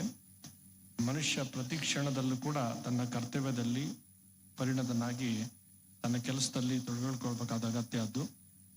ಯಾರಿಗೆ ಪತಿತಂ ವದತ್ತಂ ಪತಿಶಂತಂ ಇತ್ಯಾದಿ ಪ್ರಸಿದ್ಧವಾದ ಮಾತುಗಳಿದೆ. ಕಷ್ಟದಲ್ಲಿರುವವ್ರಿಗೆ, ಕಷ್ಟಕ್ಕೆ ಸಿಗುವಂಥವ್ರಿಗೆ, ಅಂತರಿಂದ ಪರಿತಪಿಸ್ತಾ ಇರ್ತಕ್ಕಂಥವ್ರಿಗೆ ರಕ್ಷಣೆ ಕೊಡ್ತಕ್ಕಂಥದ್ದೇ ನಿಜವಾದಂತಹ ಧರ್ಮ. ಆ ಅನುಕಂಪೆ, ಪ್ರೀತಿ, ವಿಶ್ವಾಸಗಳು ಬಂದರೆ ಮನುಷ್ಯಗೆ ಎಷ್ಟೋ ಸಂತೋಷ ಸಿಗ್ಲಿಕ್ಕೆ ಸಾಧ್ಯ ಆಗುತ್ತೆ. ನಾವೆಷ್ಟೋ ಐಷಾರಾಮಿ ಜೀವನ ನಡೆಸ್ಬೋದು, ಬೇಕಾದಷ್ಟಂತ ದೊಡ್ಡ ಬಂಗ್ಲೆ ಇರ್ಬೋದು, ಕಾರ್ ಇರ್ಬೋದು, ಎಲ್ಲ ಇರ್ಬೋದು. ಒಬ್ಬ ಸಾಮಾನ್ಯ ಮನುಷ್ಯ ದುಃಖಿತನಾದಾಗ ನೀಡುವಂಥ ಒಂದು ಸಹಾಯದ ಹಸ್ತ ಅವನು ಯಾವ ಕೋಟಿಯ ಬಂಗಾರದಿಂದ ಸಿಗ್ಲಿಕ್ಕೆ ಸಾಧ್ಯ ಇಲ್ಲ. ಅದು ನಿಜವಾಗಿ ಮನುಷ್ಯನಿಗೆ ಸಂತೋಷ, ಸುಖವನ್ನು ನೀಡುವಂತಹದ್ದು. ಪರೋಪಕಾರಾರ್ಥ ಬಿದಂ ಶರೀರಂ ಅಂತನ್ನುವಂಥ ಮಾತು. ಅಂದರೆ ಈ ಶರೀರ ಇರೋದೇ ಪರರಿಗೆ ಉಪಕಾರ ಮಾಡಲಿಕ್ಕೆ ಅಂತಕ್ಕಂಥ ಒಂದು ಭಾವನೆಯನ್ನು ಮನಸ್ಸಿನಲ್ಲಿ ಶಾಶ್ವತವಾಗಿ ಅಳವಡಿಸ್ಕೊಂಡ್ರೆ ಮನುಷ್ಯ ಆತನ ಕೊಡುಗೆಗಳನ್ನು ಕೊಡಲಿಕ್ಕೆ ಸಾಧ್ಯ ಆಗುತ್ತೆ. ಮಹಾಭಾರತದ ಕೊನೆಯ ಮಾತು ಎಲ್ರಿಗೂ ಗೊತ್ತಿರ್ತಕ್ಕಂಥದ್ದು. ಪರರಿಗೆ ಉಪಕಾರ ಮಾಡ್ತಕ್ಕಂಥದ್ದೇ ಪುಣ್ಯ, ತೊಂದರೆ ಕೊಡ್ತಕ್ಕಂಥದ್ದೇ ಪಾಪದ ಕೆಲಸ ಅಂತನ್ನುವ ಮಾತೇನಿದೆ. ಅದನ್ನು ಅರ್ಥ ಮಾಡ್ಕೊಳ್ಳೋ ಪ್ರಯತ್ನ ಮಾಡಿದ್ರೆ ಮನುಷ್ಯ ಜೀವನದಲ್ಲಿ ಸಾಧನೆಗಳನ್ನು ಮಾಡಲಿಕ್ಕೆ ಪರೋಪಕಾರಾಯ ಪುಣ್ಯಾಯ ಪಾಪಾಯ ಪುರಂ, ಇಡೀ ಮಹಾಭಾರತದ ಸಂದೇಶವನ್ನು ಒಳಗೊಂಡಿರುವಂಥ 2 ಸಾಲುಗಳು ಇಡೀ ಭಾರತ ದೇಶಕ್ಕೆ ಸದಾಕಾಲ ಮಾರ್ಗದರ್ಶನವಾಗಿರ್ತಕ್ಕಂತಹದ್ದು, ಜಗತ್ತನ್ನು ಮುನ್ನಡೆಸುವಂತಹದ್ದು. ಮಾಡುವ ಪರೋಪಕಾರವೇ ಮನುಷ್ಯನಿಗೆ ಪುಣ್ಯದ ಗಟ್ಟಿಯಾಗಿ ಉಳಿಯುತ್ತೆ. ಮಾಡಬಹುದಾದಂಥ ಕೊಡೋ ತೊಂದರೆ ಕೊಡ್ಬೋದು, ಪಾಪದ ಕರ ಆಗದಾಗೆ ನಡೆದುಕೊಳ್ಬೇಕಾದಂಥ ಬಹಳ ಮುಖ್ಯವಾದಂತಹ ಒಂದು ಸಂದರ್ಭ ಅಂತ ನಮ್ಮ ಮಾತನ್ನು ಹೇಳಿ,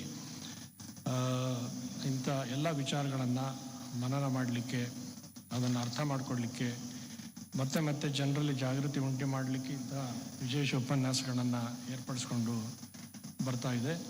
ಅದರ ಅಂಗವಾಗಿ ಇವತ್ತು ಮೋಹನ್ ಭಾಗವತ್ ಅವರು ಬಂದು ಇಲ್ಲಿ ಉಪನ್ಯಾಸವನ್ನು ನೀಡಿದ್ದಾರೆ.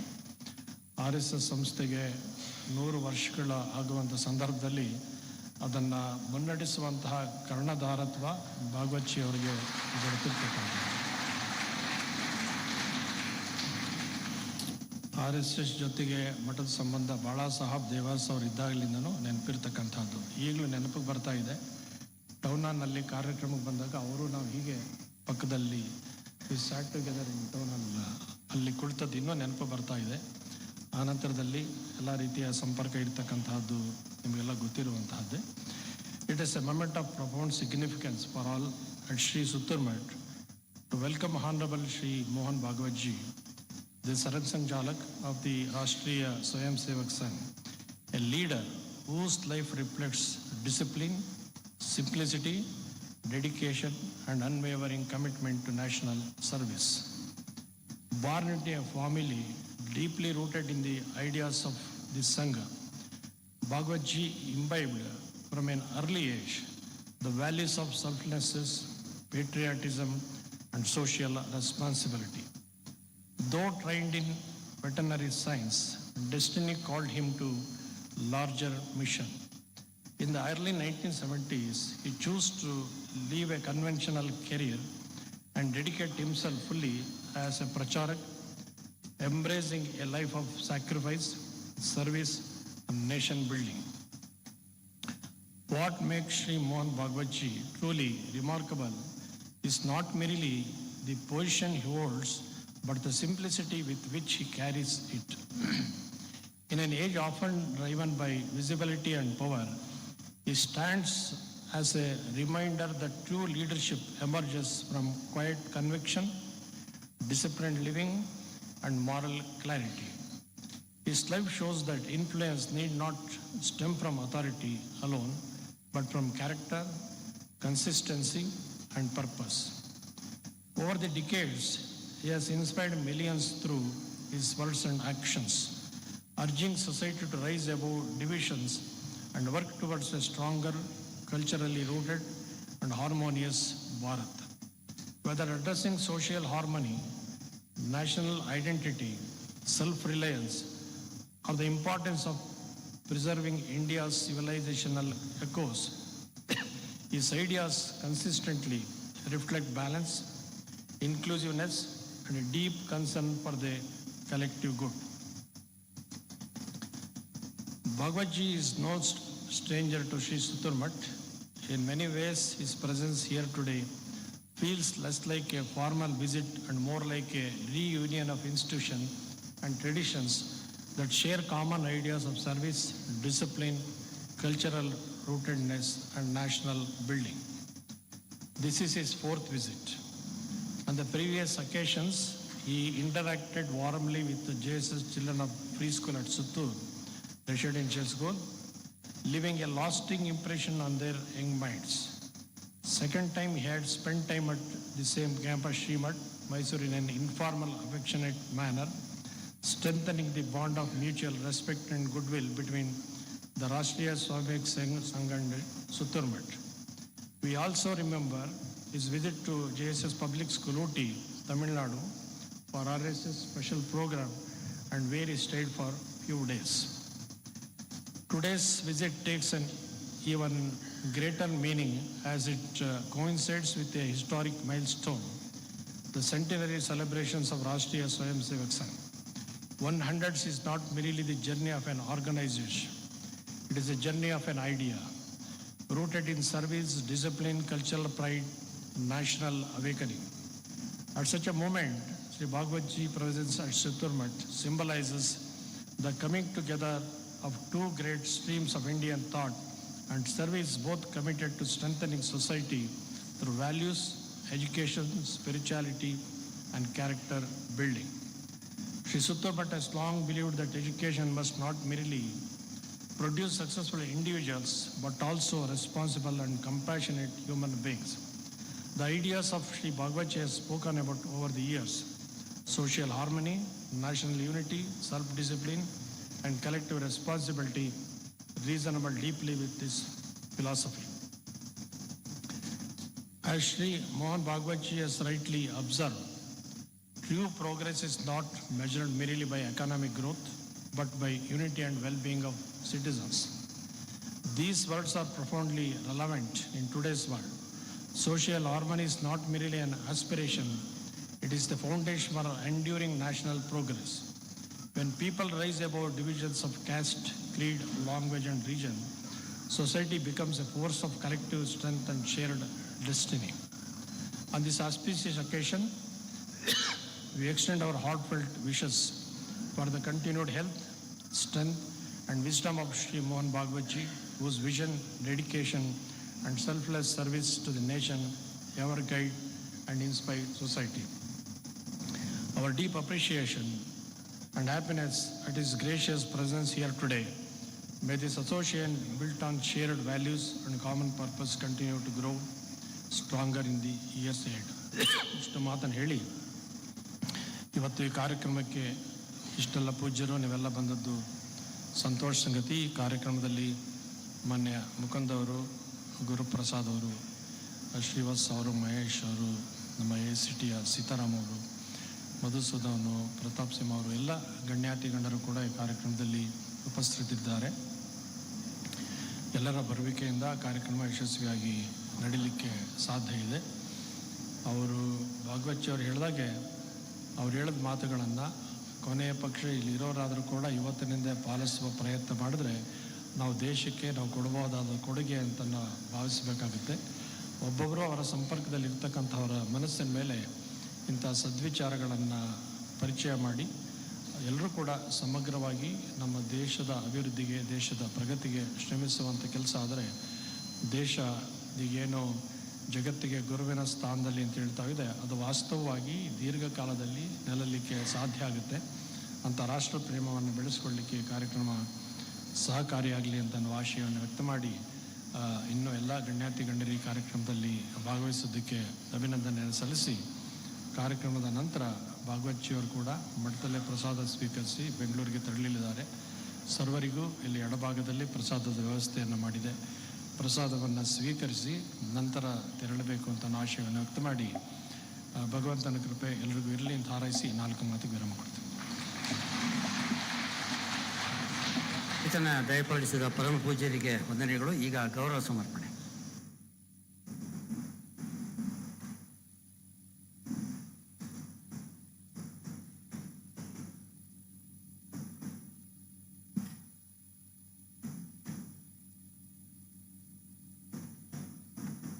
ಈಗ ಕಾರ್ಯಕ್ರಮದ ಅಂತಿಮ ಹಂತಕ್ಕೆ ಬಂದಿದ್ದೇವೆ. ಪರಮ ಪೂಜ್ಯರಿಗೆ ಭಕ್ತಿಪೂರ್ವಕ ವಂದನೆಗಳು ಸಲ್ಲಿಸುತ್ತೇನೆ. It is my privilege to profusely thank on behalf of JSS Mahavidyapeetha to Sri Bhagwat ji for accepting our invitation to deliver the Golden Jubilee lecture. Thank you, sir. Thank you very much. ನಮ್ಮ ಕರೆಯನ್ನು ಮಂದಿಸಿ ಬಂದಿರತಕ್ಕಂಥ ಎಲ್ಲ ಮಠಾಧೀಶರಿಗೆ, ಹಿತೈಷಿಗಳಿಗೆ ಹೃತ್ಪೂರ್ವಕವಾದ ವಂದನೆಗಳನ್ನ ನಾನು ಸಲ್ಲಿಸ್ತೇನೆ. ಈಗ please rise for national song. ರಾಷ್ಟ್ರೀಯ ಗೀತೆಗೆ ಎಲ್ಲರೂ ದಯವಿಟ್ಟು ಎದ್ದು ನಿಂತು ಗೌರವ ಸೂಚಿಸಬೇಕು ಅಂತ ಕೇಳಿಸ್ತೇನೆ.